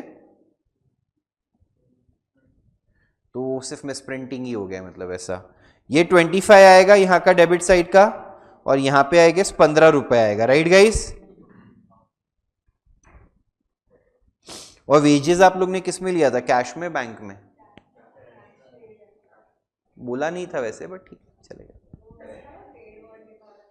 ऐसा नहीं होता. 11th में अपन वैसा करते थे. अभी सीए में आपको कैसे कुछ नहीं बोला हो तो आप बैंक अज्यूम कर सकते हैं. बट ठीक है, ये कोई इतना बड़ा टेंशन का बात नहीं है. आप जो लिखेंगे उसके लिए नोट लिख दीजिए. Since not mentioned I have assumed this is to be paid in this. खत्म. तो क्योंकि ये सामने वाला जो पेपर चेकर रहेगा ना वो भी एक सीए रहेगा, तो उसको भी अक्ल रहेगा और वो ध्यान से चेक करेगा. सीए के एग्जाम्स में मुझे यही लगता है कि अगर तुम्हारा जो 80-85% चांस है कि तुम्हारा एक पेपर चेकर एक बहुत ईमानदार आदमी होगा. 85% से भी ज्यादा. क्योंकि मुझे ऐसा लगता है कि कोई पेपर चेक करेगा उसको भी पता है कि कितनी मुश्किल से सीए बनते हैं. तो थोड़ा रिस्पॉन्सिबिलिटी तो कोई लेगा कि ऐसा नहीं करेगा कि सही बच्चा है उसको फेल कर देगा. तो अगर आपने कुछ सेंसिबल चीज अजम्पशन में ली है और उसके बारे में आप नोट लिख के आते हैं तो वो आपकी सुनेगा. ठीक है, चलो हम नेक्स्ट पे चलते हैं. करेक्टेड ट्रायल बैलेंस वाला. ये मैं आपको लिख के बोलने की, मतलब लिख के सॉल्व करने के लिए नहीं बोलूंगा. सिर्फ ट्रायल बैलेंस डिस्कस कर देता हूं आपके साथ. ट्रायल बैलेंस से रिलेटेड जो चीजें हैं, डेबिट साइड होती है, क्रेडिट साइड होती है. ऊपर तो ट्रायल बैलेंस एज ऑन लिख देने का, ऊपर पहले इन द बुक्स ऑफ, फिर ट्रायल बैलेंस एज ऑन जो भी डेट है. यहां पे सीरियल नंबर आता है. अभी डेट आती है क्या? क्योंकि ये तो एक ही डेट के बैलेंसेस हैं. फिर आता है नेम ऑफ, क्या बोले? नेम ऑफ, सुने क्या बोला? Name of account. फिर एलएफ आता है कि कौन से लेजर के पेज नंबर से फ्लो रहा है. अगर कोई भी एसेट्स या एक्सपेंसेस हैं तो उसमें कौन सा बैलेंस होगा? लायबिलिटीज, इनकम और कैपिटल में कौन सा बैलेंस होगा? Credit balance. अभी मेरे को एक चीज बताओ, यहां पे 900 है समझो, यहां पे 850 है. ₹50 यहां बैलेंस आया. इसको क्या लिखेंगे? इसमें डेबिट बैलेंस है या क्रेडिट?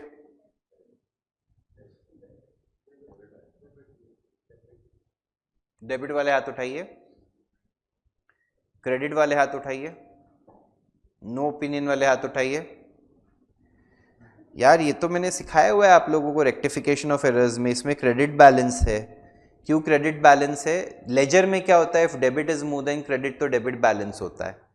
इसमें क्या हो रहा है, तू ऐसा समझ, तेरे पास ₹900 डेबिट साइड पे है, तेरे को 900 ही क्रेडिट साइड पे लाना है कि नहीं लाना है, तब तेरा ट्रायल बैलेंस टैली होगा. तो अगर 850 है तो जो ₹50 का तू एक रहस्यमयी आइटम इंट्रोड्यूस कर रहा है वो क्रेडिट बैलेंस वाले होगा। तू सोचना 900 लड़के हैं, सबकी शादियां करवानी है, तो 900 लड़कियां चाहिए कि नहीं चाहिए, या वाइस वर्सा। अगर तुम ऐसे बोलोगे नहीं सर पहले लड़कियां लिखो फिर लड़के, जैसे तुम सोचना चाहो भैया। इस पे मैं पे ये मत बोल देना सर तो पुरुष प्रधान को प्रमोट कर रहे हैं ऐसा कुछ, ठीक है ना, जैसे भी आप सोचना चाहो, करेक्ट।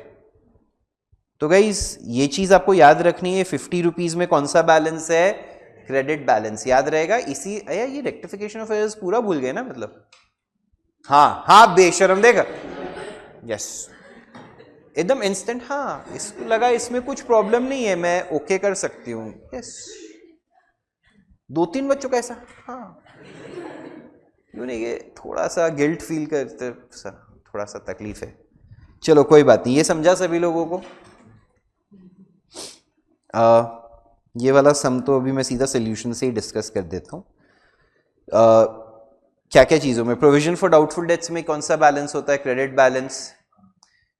कैश क्रेडिट क्या होता है ना, एक तरीके का शॉर्ट टर्म लोन होता है जो हम बैंक से लेते हैं, तो कैश क्रेडिट में भी कौन सा बैलेंस होता है, क्रेडिट बैलेंस, क्रेडिट साइड पे लिख दिया, ठीक है। ये उन्होंने जो इसमें बेसिकली सम में क्या दिया हुआ है, उन्होंने कुछ डेबिट में कुछ क्रेडिट में लिखा हुआ है, आपको बोला है रेक्टिफाई करो, तो चलो यहां से डिस्कस करें। इसमें क्रेडिट बैलेंस है, क्रेडिट है, क्रेडिट है, क्रेडिट है, due from customers debit, discount received credit, discount allowed, drawings, furniture, inward, purchases, debit ना, return inward, sales return, rent and rates debit, debit, credit, debit, credit, provision for depreciation on furniture. Please check कर लीजिए जो हमने discuss किया वो यहाँ पे लिखा है क्या, और उनको जो डिफरेंस आया वो उसने किस में डाल दिया, सस्पेंस अकाउंट अगर अभी हम बनाएंगे तो डेबिट साइड पे जाके लिखेंगे टू बैलेंस ब्रॉट डाउन या to difference in trial balance, समझ लो, easy. With this we are done with the first topic.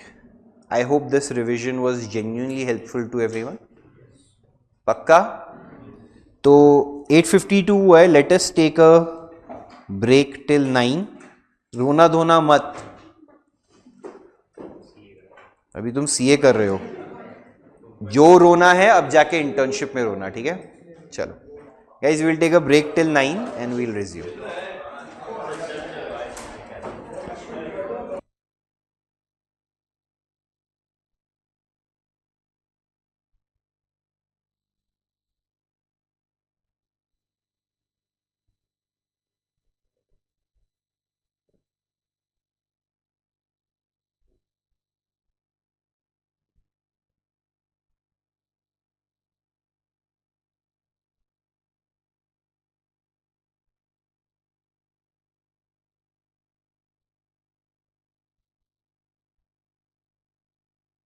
Recording in progress.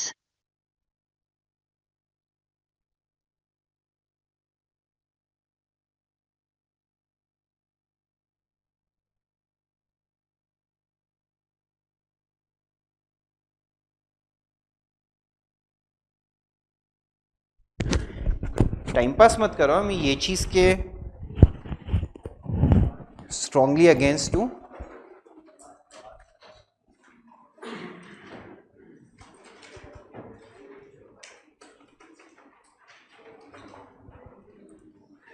चलो आवाज आ रही है सबको। मैंने ये ना दूसरे बैच को भी क्लैरिफाई कर दिया था, तुमको भी कर देता हूं। Under no situation you are to assume that you have an upper hand over me. Class में मस्ती वस्ती नहीं ही होगी, अब तो बिल्कुल भी नहीं होगी, क्योंकि अब अपन एकदम क्लोज हैं सीए फाउंडेशन के लिए, ठीक है। तो बिल्कुल मत सोचना क्लास में टाइम पास कर सकते हो तुम, because of any situation that happens, class में मेरी ही चलेगी, याद रखना, ठीक है। खुल खुला छोड़ा उस बेचारे को उठाया। थैंक्स यार। चलो गाइस, तो अभी हेलो, हाँ अभी मैं रेक्टिफिकेशन ऑफ एरर्स स्टार्ट करना चाहता हूं। मेरे को कुछ बच्चों ने ब्रेक में रिमाइंड करवाया, ऐसे थोड़ा ब्रेक भी हमारा एक्सटेंड हो गया, कि रेक्टिफिकेशन ऑफ एरर्स 11th में जो बच्चे नहीं थे उनको अच्छे से नहीं आता है। That goes for rectification of errors in BRS, ये 2 टॉपिक के लिए। तो मेरे को एहसास हो रहा है कि हमें रेक्टिफिकेशन और बीआरएस में थोड़ा ज़्यादा टाइम डाल के उसको पढ़ना पड़ेगा। एक काम करता हूँ, यू गाइज डिसाइड कि अब किससे स्टार्ट करना है। आप बोलोगे बीआरएस तो मैं बीआरएस से स्टार्ट करूंगा, रेक्टिफिकेशन बोलेंगे रेक्टिफिकेशन वाले हाथ उठाए। ठीक है, मेजॉरिटी लोग रेक्टिफिकेशन ही बोल रहे हैं। सॉरी, ऑनलाइन वालों को वोटिंग की फैसिलिटी हम नहीं प्रोवाइड कर रहे हैं आज की तारीख में। We'll start with rectification of errors. पहले मुझे लग रहा था मैं आज रेक्टिफिकेशन शॉर्ट रिवीजन करा के सारे सम्स करवा दूंगा, अभी that will not be the case, I just realize. तो आज हम शांति से थियरी स्टार्ट करेंगे। जैसा थियरी में आप लोगों को बाकी लोगों को पढ़ाते टाइम लिया था वैसे ही लूंगा। लिखना छोड़ ही दो, मैं एक पीडीएफ है वो आपको सर्कुलेट कर दूंगा, लिखना छोड़ दो, ठीक है। एक वो पीडीएफ है 3 पेज 4 पेज के नोट्स का, वो मैं आपको भेज दूंगा, आप उससे पढ़ लीजिएगा, ठीक है। बस याद रखिएगा that is specially developed by CA Sarvesh Bansal. ठीक है, तो rectification of errors guys screen की तरफ। पहले तो सम सॉल्व कैसे करते हैं। पहले सम में हमें एक वर्किंग नोट बनाना होता है, और वर्किंग नोट में जो हमें रेक्टिफिकेशन का कॉलम मिलता है उसको हमें एक फाइनल सोल्यूशन में जर्नल प्रॉपर बना के उसमें भी लिखना होता है, ठीक है। तो सम के 2 पार्ट होते हैं, एक होता है वर्किंग नोट, एक होता है final solution.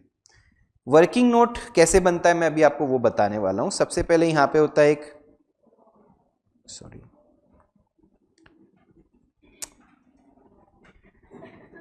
Wrong, reverse, correct और rectification. Correct, wrong, reverse, correct और ये 4 कॉलम आपको आपके वर्किंग नोट में बनाने होते हैं। और जब आप इसको कंप्लीट करने जाएंगे तो सबसे पहले आपको कौन सा कॉलम भरना होता है, सेकंड कौन सा भरना होता है, थर्ड कौन सा भरना होता है, और चौथा कौन सा भरना होता है, rectification. Wrong entry something which we have already recorded in the books, right. अभी हमें बुक्स ऑफ अकाउंट्स में 2 चीजें करनी है, एक तो उसका रिवर्स का इंपैक्ट देना है और एक करेक्ट एंट्री पास करनी है। तो इन दोनों का नेट इज द रेक्टिफिकेशन। तो instead of passing these 2 we pass this in the books of account. सबको क्लियर है। रॉन्ग तो ऑलरेडी है, उसको नेगेट करना है प्लस सही को रिकॉर्ड करना है। तो उसका नेगेशन और सही को जो रिकॉर्ड करना है उन दोनों के नेट इफेक्ट को हम बुक्स में डालते हैं, उसको रेक्टिफिकेशन एंट्री बोलते हैं। कैसे होएगा, एक एग्जांपल लेते हैं। समझो, goods purchased of ₹10,000 from A wrongly recorded as ₹1,000। देख रहे हैं सभी लोग, 10,000 के गुड्स परचेज किए किससे, ए से। हमने गलती से कितने का रिकॉर्ड किया है, 1,000। करेक्ट एंट्री क्या होनी चाहिए थी, परचेजेस टू ए 10,000। एटलीस्ट जो नए बच्चे भी हैं वो मेरे जर्नल एंट्री बनाने के मेथड से तो एकदम कन्वीनियंट है, एकदम कंफर्टेबल है, ठीक है। परचेजेस टू ए खर्चा बढ़ाने के लिए डेबिट, लाइबिलिटी बढ़ाने के लिए। गलती से हमने कितना रिकॉर्ड कर दिया है, तो यहां पे आ जाएगा परचेज टू ए 1,000। हाँ या ना, ये हमारी मिस्टेक हो गई है। अभी इस मिस्टेक को रिवर्स करेंगे, ए टू परचेजेस 1,000। अभी ए को 1,000 रुपए से डेबिट करना है, फिर 10,000 से क्रेडिट करना है, तो ये हटा के यहाँ पे 9,000 कर देंगे, चलेगा। ये 1,000 रुपए से क्रेडिट करना है, 10,000 से डेबिट करना है, ये हटा के 9,000 से डेबिट कर देंगे। रेक्टिफिकेशन एंट्रीज परचेज 9,000 टू ए 9,000। ऐसा करेंगे तो चलेगा कि नहीं चलेगा। This is your rectification entry. ये वाली जो फाइनल एंट्री है इसको आपको जाके जर्नल प्रॉपर में, मतलब एक जर्नल का फॉर्मेट बनाना, date, particulars, LF, debit, credit सब लिखना, और उसको विद नरेशन प्रॉपर यहाँ पे सिर्फ ये वाली एंट्री लिखनी है। समझा सभी लोगों को। ये है फाइनल सोल्यूशन। अगर आपने पूरा वर्किंग नोट बनाया, ये नहीं बनाया, तो there is a very good chance कि कुछ मार्क्स मिलेंगे नहीं। नरेशन कैसे लिखते हैं उस केस में, being goods purchase from A of ₹10,000 wrongly recorded as 1,000, comma now rectified, comma अगर समय जिसमें 7-8 एंट्रीज हैं और तुम थोड़ा पक गए हो लिखते लिखते, एक दो जगह लिख देना बीइंग रेक्टिफिकेशन एंट्री पास्ट। क्या लिखना? सब जगह लिखा तो सामने वाला समझ जाएगा फ्रॉड हो तुम, ठीक है? हर जगह नहीं लिखना, कुछ कुछ जगह जहां पे बहुत लंबा जा रहा है वहां पे लिख देना। डन? कोई डाउट यहां पे? ये हो गया आपका वर्किंग नोट।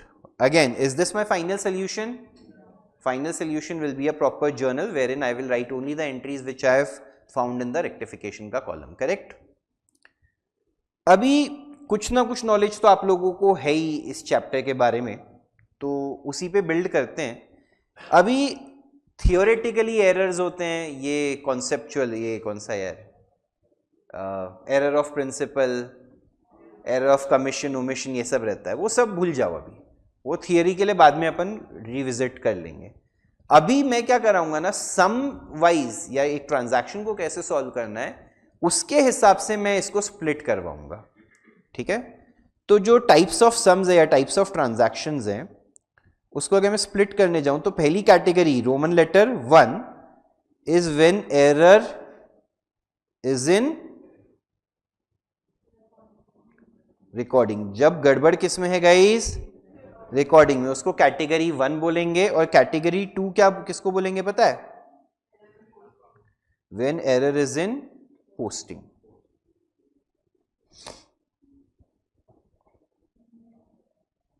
ठीक है? तो एरर इज इन रिकॉर्डिंग में आपको कैसे कैसे वर्ड्स मिलेंगे क्वेश्चन में? रिकॉर्डेड, पास्ट या एंटर्ड। जैसे ही आप क्वेश्चन में ये 3 में से कोई वर्ड देखो तो समझ लेना एरर किस में है? रिकॉर्डिंग में। बोलो, मुंह से बोलो, एरर किस में है? जैसे ही आपने ये 3 वर्ड्स देखे तो आपको समझ जाने का एरर रिकॉर्डिंग में है। ऐसे केस में error might be in one account और बोथ अकाउंट्स।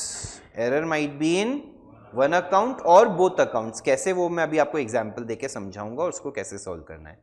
क्लियर है सभी लोगों को? पक्का? अब वो ऊपर वाले पेज में मैं पूरा वही थियरी बिल्ड करूंगा, यहां पे मैं सारे एग्जाम्पल्स देते जाता हूं, ठीक है? और यही जो मैं यहां पे लिख रहा हूं ना, सेम टू सेम मैं आपको नोट्स में दे दूंगा, तो कुछ घबराने का जरूरत नहीं है। यहां पे रॉन्ग, रिवर्स, करेक्ट और रेक्टिफिकेशन। समझ रहा है सभी लोगों को? अभी के लिए मैं जितने भी सम्स कराऊंगा यहां पे एग्जाम्पल्स में, मैं सस्पेंस लेके करूंगा फॉर ईज ऑफ अंडरस्टैंडिंग, ठीक है ना? बाद में वो भी मेरे को आपको समझाना है कि 3 लेवल पे रेक्टिफिकेशन होता है, before trial balance, after trial balance और नेक्स्ट फाइनेंशियल ईयर। सब चीज है वो अपन करेंगे, डोंट वरी, थोड़ा सा टाइम लगेगा, कोई बात नहीं। रॉन्ग, रिवर्स, करेक्ट और रेक्टिफिकेशन। एग्जाम्पल अभी कैटेगरी 1 का लेना है, ठीक है? लेट्स से मैंने ये वाला जो एग्जाम्पल लिया था, अभी देख रहे हैं, goods purchased of ₹10,000 from A wrongly recorded word देखा था, हाँ या ना? अब यहां पे गड़बड़ किस में हो गई थी? दोनों अकाउंट में हो गई थी कि नहीं हो गई थी? समझ रहे हैं कि नहीं समझ रहे हैं? अब मैं एक एग्जाम्पल यहां पे ऐसे वाला देता हूं जिसमें गड़बड़ सिर्फ एक ही अकाउंट में हो रही हो। जैसे goods sold to Ram of 1,000 wrongly recorded as sold to Shyam. 1,000 रुपए का गुड्स हमने राम को बेचा है, हमने गलती से ऐसा रिकॉर्ड कर लिया है, हमने किसको बेचा है? स्टेप वाइज पहले कौन सी एंट्री बनानी है? Correct entry. तो पहले करेक्ट एंट्री क्या होनी चाहिए? Ram to sales 1,000। Do you guys agree? अरे हाँ या ना? क्या वर्ड देखा आपने? रिकॉर्डेड। क्या वर्ड देखा आपने? तो transaction falls to category roman letter 1, ठीक है? उसमें आपको जो बोला है आप वैसा ही कर दीजिए। एरर दोनों में भी हो सकता है, जैसा ऊपर देखा था 10,000 के बदले 1,000। यहां पे हमने गलती से क्या रिकॉर्ड किया है? Sold to Shyam. श्याम को बेचा होता तो हमने एंट्री क्या पास करी होती? Shyam to 1000 1000, do you guys agree? Reverse करेंगे, sales to Shyam 1000 1000, sales debit credit cancel, rectification entries Ram to Shyam 1000 1000। Please बताइए, सबको समझा है, क्लियर है? ये हो गया कैटेगरी 1। इसमें क्या होएगा ना, जब रॉन्ग एंट्री हो रही है ना, तो रॉन्ग एंट्री में भी एक है ना, जैसे नॉर्मल जर्नल का सम हो वैसे सोचने का, विद द रॉन्ग इंफॉर्मेशन। जैसे goods sold on credit to Shyam की क्या एंट्री होगी? Shyam to sales. ऊपर वो 10,000 के बदले 1000 रुपए की क्या एंट्री होगी? उस केस में 1000 दोनों अकाउंट में लिखा कि नहीं लिखा? अब चलते हैं आगे, which is a very important category. We will move on to category number 2, error is in posting. Error is in posting में पहला है, when you see the words posted, charge, posted और चार्ज सेम है, then you see the words debited और, अगर ये 4 words अगर आपको एग्जाम में नजर आ जाते हैं क्वेश्चन में, तो you will say that the transaction falls to the category 2A। Category 2, अगर हमें कौन से 4 वर्ड्स नजर आते हैं? पोस्टेड, चार्ज, डेबिटेड या क्रेडिटेड। डेबिटेड के बदले कभी कभार वो लोग लैंग्वेज यूज करते हैं posted to the debit. Posted to the debit मतलब debited, posted to the credit मतलब क्रेडिटेड, हाँ या ना? ये 4 वर्ड्स अगर आपको नजर आते हैं तो आप बोलेंगे it falls under category 2A। It falls under the category 2A। अगर 2A में फॉल करता है, यहां पे बहुत इंपॉर्टेंट है, जैसे ही आपने ये चारों वर्ड्स देखे, सबसे पहले सोचो ट्रांजैक्शन कौन सी बुक को बिलोंग करता है, कौन सी सब्सिडरी बुक को बिलोंग करता है। सबसे पहला सवाल बच्चों क्या पूछना है अपने आप से? ट्रांजैक्शन कौन सी सब्सिडरी बुक को बिलोंग करता है। अगर ट्रांजैक्शन परचेज बुक को बिलोंग करता है तो परचेज अकाउंट क्या होगा? सही, मिस्टेक होगी सामने वाले अकाउंट में। कैसे वो मैं समझाता हूं, गिव मी 2 मिनट्स। अगर ट्रांजैक्शन सेल्स बुक को बिलोंग करता है तो सेल्स अकाउंट क्या होगा? अगर परचेज रिटर्न बुक को बिलोंग करता है तो परचेज रिटर्न अकाउंट क्या होगा? सेल्स रिटर्न बुक को बिलोंग करता है तो सेल्स रिटर्न अकाउंट क्या होगा? सही। कैश बुक को बिलोंग करता है तो कैश या बैंक अकाउंट क्या होगा? सही। एरर किस में होगा? समझ रहे हैं ये चीज? और अगर ट्रांजैक्शन बिलोंग करता है जर्नल प्रॉपर को, तो अगर आप वर्ड देखते हैं पोस्टेड, तो मैं कहूंगा बोथ अकाउंट्स आर रॉन्ग। अगर आप वर्ड देखते हैं डेबिट, तो मैं कहूंगा डेबिट अकाउंट इज, और अगर आप वर्ड देखते हैं तो मैं बोलूंगा क्रेडिट अकाउंट इज रॉन्ग। ठीक है ना?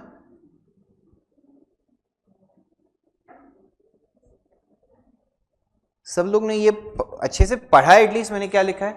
अभी मैं इसका रीजन या लॉजिक समझाता हूं आपको। क्या होता है, purchase book, sales book, purchase return book, sale return book और कैश बुक में एक स्पेशलाइज्ड पोस्टिंग होती है। इस वजह से क्या होता है ना, रिकॉर्डिंग और पोस्टिंग 2 पार्ट में स्प्लिट हो जाती है। तो अगर आपने रिकॉर्डिंग सही करी है तो एक पार्ट ऑफ पोस्टिंग तो सही हो जाता है। वो कैसे, वो मैं अभी आपको समझाता हूं। एक एग्जांपल देखिए यहां पे गाइज, इमेजिन कीजिए ये परचेज बुक है, 3 पार्टीज हैं A B C, 2025 Jan 1 10 20, ठीक है ना? 100 200 300, टोटल कितने का परचेज हो गया बच्चों? 600 का। अग्री करते हैं यहां तक? इसका इफेक्ट कौन से अकाउंट में जाएगा? एक तो परचेज अकाउंट में जाएगा, एक किस में जाएगा? A B और C में। सब लोग अग्री करते हैं? अभी परचेज बुक से लेजर में पोस्टिंग कैसे होता है? पार्टी के अकाउंट में हम इंडिविजुअल डेट में पोस्टिंग करते हैं, बट परचेज अकाउंट में हम कब करते हैं? मंथ के एंड में। ये मेरे को याद नहीं, 11th में, मेरे को पता नहीं 11th में आप लोगों ने सीखा, जिसको मैंने पढ़ा है उसने सीखा है, बाकी किसी ने ये सीखा है कि नहीं सीखा है मेरे को पता नहीं। मैं आपको इसकी पोस्टिंग बता देता हूं। ये 100 रुपए के पीछे की एंट्री क्या है? परचेज टू ए है। क्या है एंट्री? बट परचेज में 100 रुपया डेबिट नहीं करते, 1 तारीख को जाके ए में हम 100 रुपया क्रेडिट कर देते हैं, समझे? परचेज में डेबिट। 10 तारीख को जाके बी में हम 200 रुपया क्रेडिट कर देते हैं, 20 तारीख को जाके हम सी में 300 रुपया क्रेडिट कर देते हैं और 31 तारीख को हम परचेज में डेबिट करते हैं 600 रुपए इकट्ठा महीने के एंड में। कब डेबिट करते हैं गाइस? महीने के। ये बात समझी सभी लोगों को? तो इधर से स्पेशलाइज पोस्टिंग कैसे हुई? पार्टी के अकाउंट में इंडिविजुअल डेट पे पोस्टिंग हो गई, बट परचेज अकाउंट में कब हुई? मंथ के एंड में टोटल अमाउंट। उसको हम लिखते हैं to sundries as per purchase book for the month of Jan 2025। सबको समझा? सब लोग क्लियर हैं? अभी अगर एरर होता रिकॉर्डिंग में, एरर किस में होता? तो यहां 100 के बदले मैंने समझो कितना लिख दिया? 1000। यहां 100 के बदले 1000 लिख दिया, तो टोटल भी 1000 प्लस 200 प्लस 300 कितना आ जाएगा? ए के अकाउंट में 100 के बदले कितना चले जाएगा? और परचेजेस में 600 के बदले कितना चले जाएगा? This is if the error is in recording. If the error is इन तो क्या हुआ? दोनों जगह गलत हो गया, परचेज भी गलत हो गया, ए भी गलत हो गया। Do you guys agree? अगर क्वेश्चन कहता है एरर इज इन पोस्टिंग, क्या क्वेश्चन क्या कहता है? एरर इज इन पोस्टिंग में एरर है, तो मैंने यहां पे तो यही लिखा है 100, 200, 300, 600। जब मैं ये 100 रुपया पोस्ट करने गया गलती से, तो ए के अकाउंट में 100 के बदले मैंने कितना लिख दिया? यहां पे ये मिस्टेक कर दी मैंने। Does it affect the total that I will take here? No, because मैंने उधर तो 100 रुपया ही लिखा है कि नहीं लिखा है? Here the amount is 100, that is correct. हाँ या ना? गलती से ये 100 जब जाके ए के लेजर में लिख रहा था बाय परचेजेस, 100 के बदले पोस्टेड, गलती से कितना लिख दिया? 1000। गड़बड़ किस में हुई है? पोस्टिंग में, रिकॉर्डिंग में। तो ये तो महीने के एंड में 600 ही जाएगा कि नहीं जाएगा? तो गड़बड़ किस में हो गई? ए के अकाउंट में, जबकि परचेज का अकाउंट क्या चले गया? राइट। सबको समझा? यही सेम चीज किस में होती है? सेल्स बुक में। तो जब भी कहते हैं एरर पोस्टिंग में है, किस में है? तो purchase sale, purchase return, cell return account क्या होता है? सही। गड़बड़ क्या हो जाती है? पार्टी वाले अकाउंट में, क्योंकि आपने यहां पे रिकॉर्डिंग में कुछ एरर किया। ये बात समझी सबको? कोई बोलेगा सर कैश बुक में ऐसा क्यों? क्योंकि आपने सीखा है cash book is journal as well as ledger for cash and bank account. है ना? जैसे ही मैंने कैश बुक बनाया, मुझे कैश और बैंक का लेजर बनाने की आवश्यकता है क्या? नहीं है ना? तो जैसे अगर मैंने रिकॉर्डिंग सही करी, cash to let's say mister X, journal entry है cash to X, 500 500, cash book में 500 लिख दिया, रिकॉर्ड सही किया, तो कैश के लेजर में भी तो 500 आ गया कि नहीं आ गया? अभी फिर लिखा है पोस्टेड एज 500, तो गड़बड़ किस में हुई है? एक्स में। कैश बैंक में गड़बड़। सबको समझा? Have I made absolutely clear on this concept? Same चीज जर्नल प्रॉपर में क्यों नहीं होती है? क्योंकि उसकी कोई स्पेशलाइज पोस्टिंग होती, उसका तो सादा पोस्टिंग है, रेगुलर, तो उसमें ऐसा कुछ बेनिफिट या डिसएडवांटेज जो भी कहो होता नहीं है। सबको समझा? ऑनलाइन वालों को भी क्लियर है? सिया आई बिलीव आप भी 11th में नहीं थे। ईशा आप भी नहीं थे क्या 11th में? ठीक है, आई होप आप लोगों को समझा है ये वाला। अभी मैं इसका एग्जाम्पल देके यहाँ पे सॉल्व करवाता हूँ, ठीक है? ये वाला बहुत इंपॉर्टेंट है, आई एम श्योर काफी बच्चों ने इस तरीके से पहले नहीं किया होगा। 2 का ए वाला, ठीक है? अभी ए में भी पहली कैटेगरी है पोस्टेड या ठीक है, इसमें अभी हम करते हैं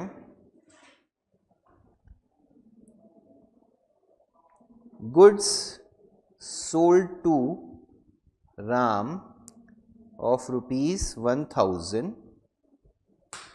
wrongly posted as 100। ये ट्रांजैक्शन है, ये पोस्टेड वर्ड देखा आपने? पहले ये पोस्टेड या चार्ज रहेगा, आगे ये डेबिटेड हो जाएगा, आगे ये क्रेडिटेड हो जाएगा, ठीक है? पोस्टेड या चार्ज होएगा तो क्या होएगा? सबसे पहले कौन सी एंट्री बनाने का? Correct entry. करेक्ट एंट्री क्या है?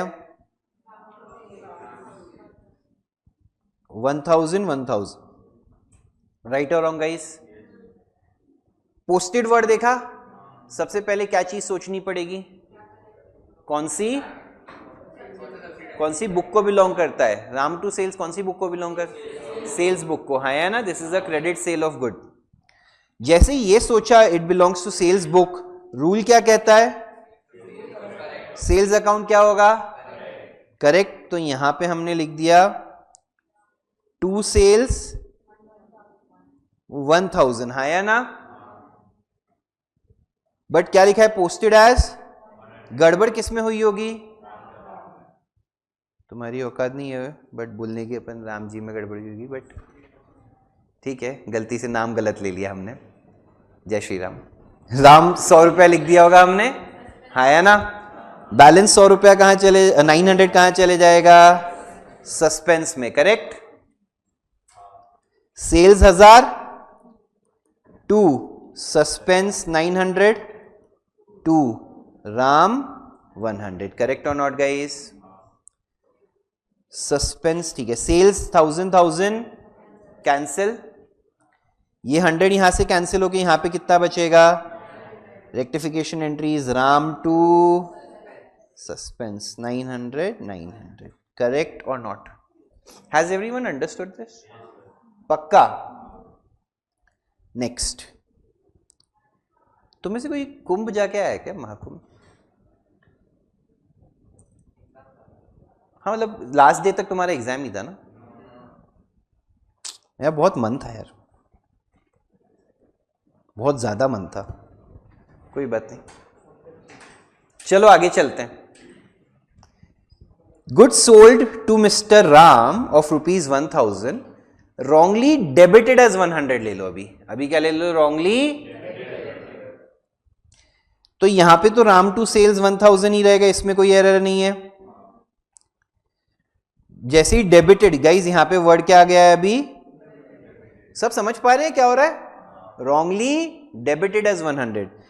सोचा ट्रांजैक्शन कौन सी बुक को बिलोंग करता है? सेल्स बुक को बिलोंग करता है, तो सेल्स तो सही अमाउंट से हमने लिखा है, हाँ या ना? रॉन्गली डेबिटेड बोला कि नहीं बोला? मतलब सामने वाले पार्टी को हमने डेबिट कर दिया है। तो राम को हमने डेबिट कर दिया है, बट गलती से कितने से डेबिट कर दिया है? 100 रुपए से। तो डिफरेंस सस्पेंस किसमें? सस्पेंस में क्या चले जाएगा? 900। इसको रिवर्स करेंगे, sales 1000 to Ram to suspense. अभी कोई तो शाना बच्चा ऊपर वाले से सेम है, मेरे को भी पता है। I know this is the same as the above one. I will tell you why this is relevant. Just give me some time. किस किस के मन में आया था? ठीक है, कोई बात नहीं, आना भी चाहिए। सेल्स सेल्स कैंसिल, तो यहां पे आएगा राम टू सस्पेंस 900। प्लीज बताइए, सबको समझा? हाँ, ठीक है। अभी डेबिटेड के बदले वर्ड क्या दिया होता? क्रेडिटेड। करेक्ट एंट्री तो भैया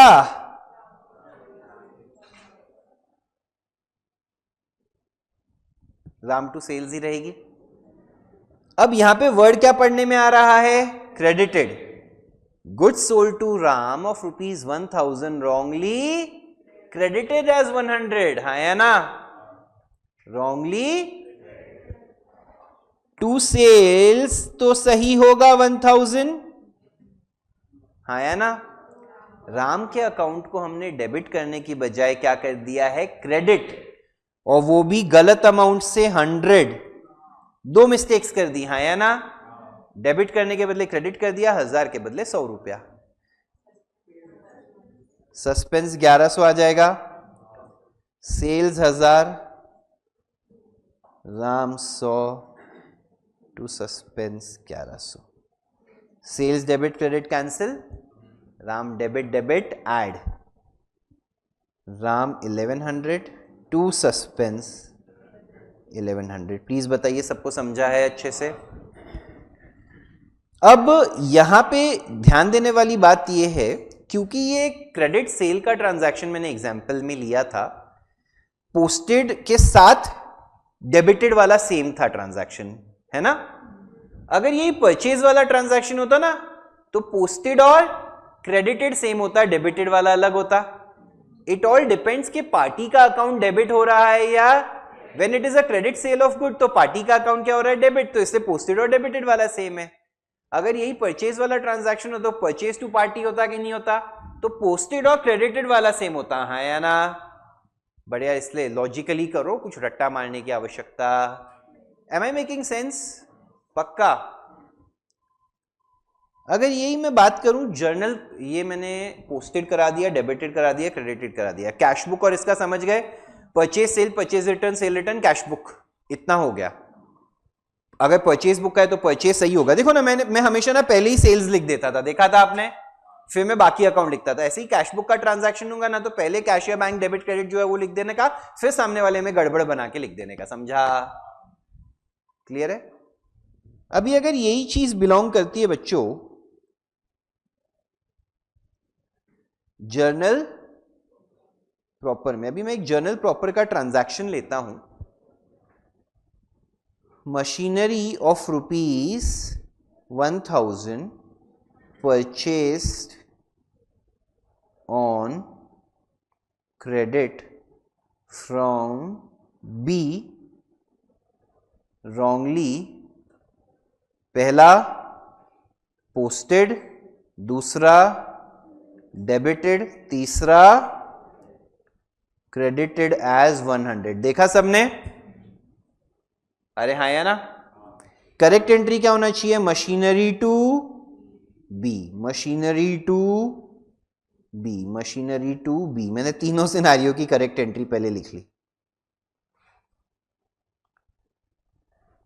अरे हाँ या ना? पहला सिनारियो क्या है? पोस्टेड। अब यार इसमें तो कोई स्पेशलाइज पोस्टिंग होता, हमें कैसे पता मशीनरी सही है, बी गलत है, या बी सही है, मशीनरी गलत है? Do we know? No, we don't know. तो हम क्या करेंगे? मशीनरी भी 100, बी भी 100, क्योंकि ये एंट्री लिखी होगी उसकी साथ साथ में पोस्टिंग कर दी होगी, है ना? कोई स्पेशलाइज पोस्टिंग इसमें एप्लीकेबल। तो यहां पे रिवर्स करेंगे, B2 machine 100, 900 machine to B. Any problems guys? अरे हाँ या ना? ठीक है। दूसरा क्या है? डेबिटेड। तो गड़बड़ किस में है? डेबिट वाले में। मतलब तो machinery 100 suspense to B 1000, B में कोई गड़बड़, फिर रिवर्स करोगे, कैंसिल करोगे, हो जाएगा। कराऊं क्या? रॉन्गली, तो मशीनरी 1000, ये बैंक कहां से आए हुए? ज्यादा हो गया है नींद। 2B 100 आ जाएगा कि नहीं आ जाएगा? समझा सभी लोगों को? रिवर्स करेंगे, कैंसिल करेंगे, फाइनल आंसर ढूंढ लेंगे और जिंदगी में आगे बढ़ेंगे। हाँ या ना? Make sense? कोई डाउट? चलिए, ये भी हो गया। तो अब मैंने ये वाला जो 2A वाला था वो पूरा सबको विद लॉजिक समझा दिया। जो कौन कौन यहाँ पे फर्स्ट टाइम अटेंड कर रहा है रेक्टिफिकेशन मेरे साथ? ऐसे किया था आप लोगों ने? Let's move forward guys. I don't like this यार, मतलब तारीफ वारीफ करना इज सो किडिश। चलो आगे बढ़ते हैं। कैटेगरी 2B, ठीक है। 2B में हम यहां पे ये देखते हैं, when the words are given overcast, या मतलब जिसमें भी अमाउंट या टोटलिंग से रिलेटेड एरर्स होते हैं वो इस कैटेगरी में फॉल करते हैं। कितनी कैटेगरीज हो गई टोटल? 3। पहला 1 error is in recording, 2A error is in posting but words posted, debited, credited and charged are given. 2B जिसमें error is in posting but there is an overcast or undercast का error, there is an amount related error. Is it clear? अभी इसमें wrong total posted भी इसी में आ जाएगा, total not posted भी इसी में आ जाएगा, सभी चीजें इसमें आ जाएंगी। सर्वाना समझ ल कि नहीं? What is that, sir? अब ऐसा हुआ ना, तो परचेज बुक का ट्रांजैक्शन है तो परचेज ही पापी दुष्ट है। सेल्स बुक का ट्रांजैक्शन क्यों, वो मैं समझाऊंगा, घबराओ मत। एक भी चीज आज तक ऐसा किया कि आप बोल दिया और बोल दिया रट लो, अभी नहीं। We will discuss why this happens. Sales book में सेल्स रॉन्ग है, परचेज रिटर्न बुक में परचेज रिटर्न अकाउंट रॉन्ग है, सेल्स रिटर्न बुक में सेल्स रिटर्न अकाउंट रॉन्ग है, कैश बुक में कैश या बैंक ही रॉन्ग है, ऑपोजिट अकाउंट इज करेक्ट, हाँ या ना? कोई बोलेगा कैसे? लेट्स सी, यही वाला एग्जाम्पल लेते हैं,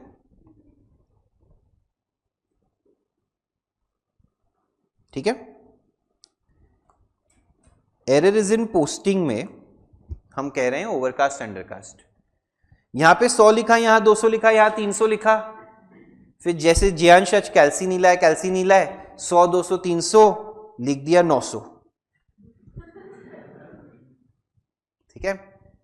होता है, कैल्सी नहीं रहता है। मैं तो अभी भी बोल रहा हूं, एग्जाम में अपने आप पे जरा भी कॉन्फिडेंस ही मत रखना कैलकुलेशन में। मैं सच्ची बताऊं, मैं मानता हूं मेरे ओरल कैलकुलेशंस बहुत अच्छे हैं, बट सीए के एग्जाम में do I try to impress anyone? There is no one around. अगर मैंने ओरली कर दिया, will someone come to know ICI के प्रेसिडेंट घर पे कॉल करे, आपका बेटा ओरली जो करता है, हमारे बाकी बच्चे लिख के कैल्सी से नहीं कर पा रहे हो, पता चलेगा क्या उसको? कुछ भी नहीं। ही डज नॉट नो मी, मैं सीए भी बन चुका हूं आज, राइट? तो इसीलिए आपको हीरो बनने की आवश्यकता, कैल्सी यूज करना ही है, no matter what the smallest of calculation. हाँ, फिर ये मत कहना 10,000 का 10% निकाल रहे गवार की तरह कैल्सी से, उतना भी डिपेंडेंट मत हो जाना, ठीक है। 100 200 300 टोटल कितना लिख दिया? इसको ओवरकास्ट बोलते हैं। क्या बोलते हैं? ये करने के बावजूद ए के अकाउंट में कुछ गड़बड़ होगी क्या? बी में होगी क्या? सी में होगी क्या? गड़बड़ किस में होगी? यहां पे कितना चले जाएगा? तो उस गड़बड़ सिर्फ उस अकाउंट में होती है जिस बुक की पोस्टिंग होती है। समझा सभी लोगों को? पक्का? बोलो मैडम क्या हुआ? बोलना पड़ेगा अभी। क्या बोल रहे थे? क्या बोल रही थी वो? नहीं बताओ, मेरे को जानना है, बोलो क्या बोल रहे थे? बोल बोल बोल बोल, मैं जानना चाह रहा हूं, मेरे मन में अभी सस्पेंस रह जाएगा वरना। बता, ऐसा क्या है जो एकदम एक्सप्लेनेशन के बीच में बोल रहे थे? बोलो, तुझे बताना पड़ेगा वरना मैं तेरे को क्लास से निकाल दूंगा। बोल।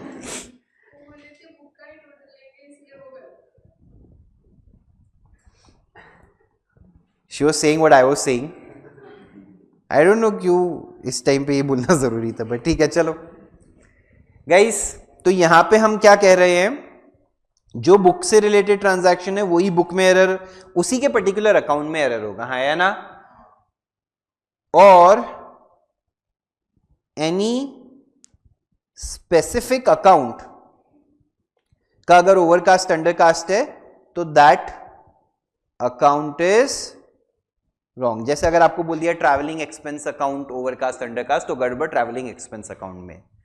अब कोई बोलेगा सर ट्रैवलिंग एक्सपेंस अकाउंट में तो डेबिट साइड भी होती है, क्रेडिट साइड भी होती है, कुछ बोला नहीं, तो कौन सी अज्यूम करने का? तो डिपेंडिंग ऑन द नेचर, खर्चा है या असेट है तो गड़बड़ अज्यूम करना डेबिट साइड पे, लायबिलिटीज इनकम या कैपिटल है तो गड़बड़ अज्यूम करना क्रेडिट साइड पे। सबको समझ रहा है क्या हो रहा है यहां पे? ठीक है, अभी इसके एग्जाम्पल्स कर ले सर? यस कर लेते हैं, क्यों नहीं। रॉन्ग, रिवर्स, करेक्ट, और इसमें ये पहले के तीनों कॉलम काम ही नहीं आते। एग्जाम्पल देता हूं मैं यहां पे, जैसे परचेज बुक ओवरकास्ट बाय ₹100। आपको अपने आप से 3 सवाल पूछने हैं। कितने सवाल पूछने हैं? कि हम जिंदगी में क्या, अरे अच्छा नहीं सॉरी, वो दूसरा, कौन सा अकाउंट, कौन सी साइड, और एक्सेस या शॉर्ट। सॉरी मैं वो पर्सनल लाइफ पे चले गया, सॉरी। अकाउंट कौन सा है? ये एक्टिंग का भी स्कोप है रे। में क्या लगता है तुमको? ठीक है चलो आगे बढ़ते हैं। 3 सवाल आपको पूछने हैं, कौन सा अकाउंट, कौन सी साइड, और शॉर्ट या एक्सेस। अंडरकास्ट रहेगा तो शॉर्ट आएगा, ओवरकास्ट रहेगा तो एक्सेस आएगा। सबसे पहला कौन सा अकाउंट? परचेज बुक का टोटल कौन से अकाउंट में जाता है? परचेज अकाउंट में। तो the answer to the question is purchase account, हाँ या ना? कौन सी साइड पे जाता है? डेबिट साइड पे जाता है, हाँ या ना? तीसरा ओवरकास्ट है तो इसको स्टेटमेंट अगर मैं पढ़ने जाऊं तो it is purchase account debited, purchase account debited. अगर ज्यादा डेबिट कर दिया है तो आप क्या करेंगे? तो सस्पेंस टू परचेज 100 रुपया 100 रुपया, सबको समझा या नहीं समझा? यही अगर ऐसे कोई अंडरकास्ट होता तो मैं लिख देता शॉर्ट, तो सेम इफेक्ट दे देते, डेबिट परचेज अकाउंट कर देते हैं, हाँ या ना? सबको समझ रहा है अच्छे से? सेकेंड समझो, travelling expense account overcast bye 500,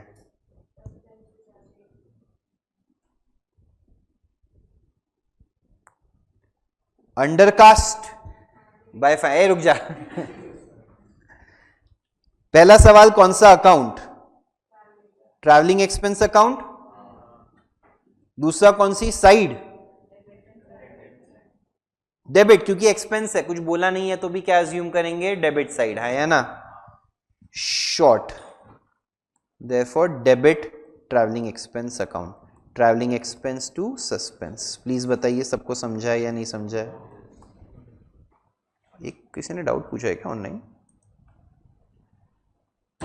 topics test के मैं बताता हूं यार, थोड़ा सा टाइम दीजिए, मैं एक बार चेक करके बताता हूं। सबको ये क्लियर हो गया?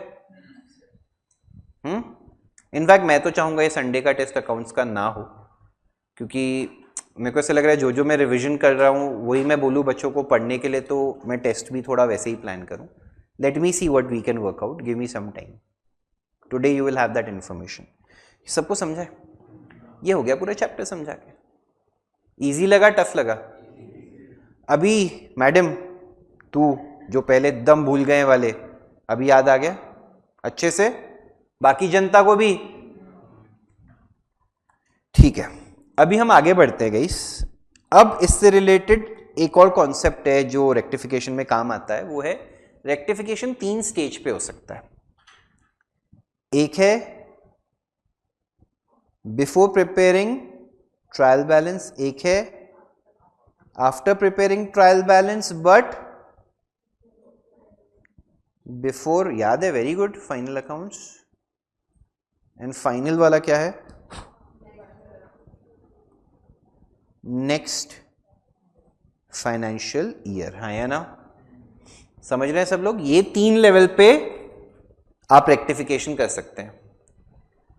अगर आपका बोला है विदाउट बिफोर ट्रायल बैलेंस है तो आपको सम सॉल्व करना है without suspense account. Without suspense का क्या मतलब है? आप जब रॉन्ग एंट्री लिखेंगे, 100 रुपया डेबिट है, 1000 रुपया क्रेडिट है, बस वैसे ही लिखने का। सस्पेंस 900 डालने का। तो आपको फाइनल एंट्री में ऐसा भी हो सकता है कि प्रॉपर एंट्री ना बने रेक्टिफिकेशन में, सिर्फ कोई एक अकाउंट डेबिट या कोई एक अकाउंट क्रेडिट हो रहा हो, तो ऐसे केस में एग्जाम में वो जर्नल वाले में नहीं लिखने का, नीचे नोट्स में जाके लिखने का, there will be no entry for this this this, just debit so and so account by so and so amount. वो मैंने आप लोगों को सब में लिखाया हुआ है। एक फेवर करेंगे, जो लोगों ने पिछले साल ये अटेंड किया हुआ है, मेरा क्लासेस का लिखाया हुआ पूरा बुक लेके आएंगे, तो अपन वो सम्स का जेरोक्स या पीडीएफ बाकी बच्चों को दे देंगे, तो वो एटलीस्ट वो सम्स गो थ्रू कर सकेंगे। आई एम श्योर उसके बाद आप लोगों को क्लैरिटी पूरी आ जाएगी। ठीक है, तो ये विदाउट सस्पेंस रहेगा, ये रहेगा, और ये रहेगा with suspense and PNL adjustment. तो कुछ नहीं करना होता। अगले साल में अगर आप रेक्टिफिकेशन कर रहे हो ना, तो आप जब रेक्टिफिकेशन एंट्री बना लोगे ना फाइनल वर्किंग नोट में, तो उसमें जितने भी नॉमिनल अकाउंट है, कौन से अकाउंट है? कौन से अकाउंट है? मतलब income, expense, profit, loss, gains और लॉसेस, ऐसे सारे, उन सब के बदले आपको क्या लिख देना है? बस क्या लिख देना है? लॉजिक बीइंग इस साल के पीएनएल में आपको उसको ट्रांसफर नहीं करना है, तो आप एक सेपरेटली पीएनएल एडजस्टमेट बनाते हो, क्योंकि ये प्रीवियस ईयर का एरर है, हाँ या ना? इससे रिलेटेड मुझे थोड़ा डेप्थ में कवर करना पड़ेगा, because this will not B so easy.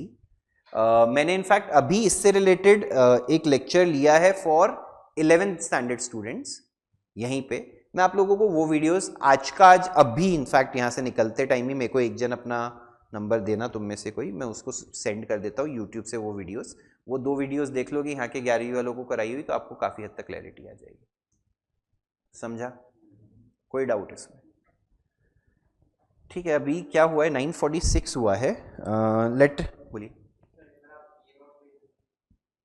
ये आज का तो कुछ काम का नहीं, वो पीडीएफ में सब कवर्ड है जो ऊपर लिखा है मैंने। ये सिर्फ ये वाला पार्ट नहीं कवर्ड है, बट वो तो तुमको समझ ही गया। एक काम करते, एक सम सॉल्व करने की कोशिश करते हैं एटलीस्ट गाइस। 946 हुआ है, I will give you till 955 to try this, फिर मैं डिस्कस करके आपका लेक्चर एंड कर दूंगा फॉर द डे। क्लियर है सबको? हाँ, मैं भेजूंगा।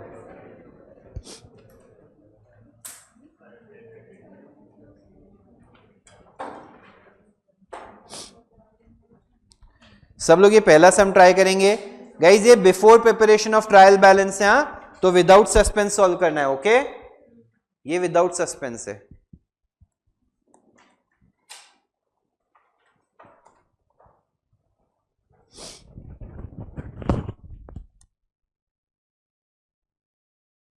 गाइज आई थिंक लोग ये सम अभी नहीं खत्म कर पा रहे, तो मेरे को एक दो अनाउंसमेंट्स करने, वो मैं कर लेता हूँ। मैं इसका डिस्कस नेक्स्ट टाइम कर दूंगा, डोंट वरी गाइज। ऑनलाइन भी सब लोग प्लीज ध्यान से सुनिए।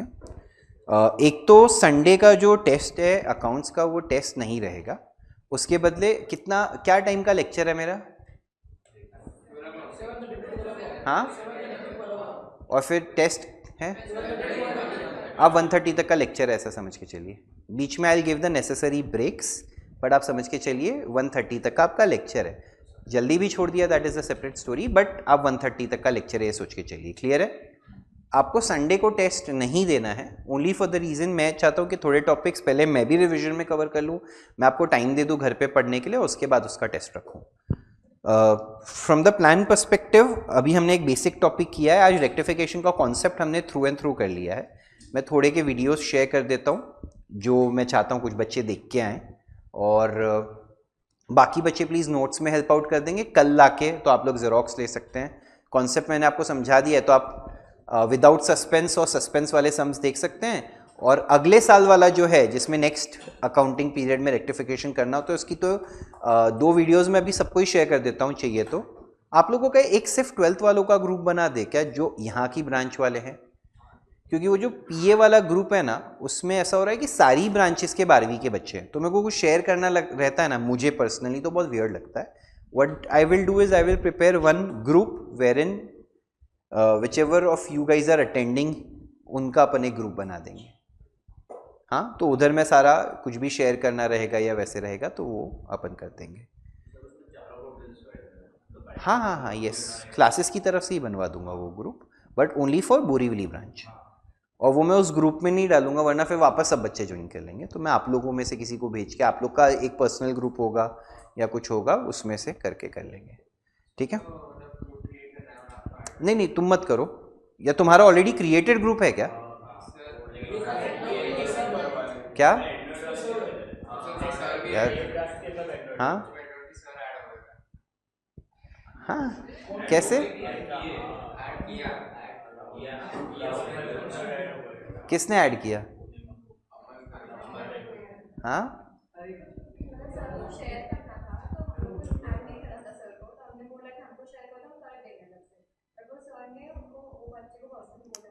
यार ये तो मतलब मैं तो ये बोलने में मेरे को तो ऑकवर्ड लग रहा था कि बच्चों के ग्रुप में मेरे को ऐड कर दो। मैं तो नहीं चाहता, मैं एक सेपरेट ग्रुप बनाऊंगा, उसका लिंक उसमें डाल देना, तुम उसमें से जो बच्चे चाहिएंगे ऐड हो जाएंगे।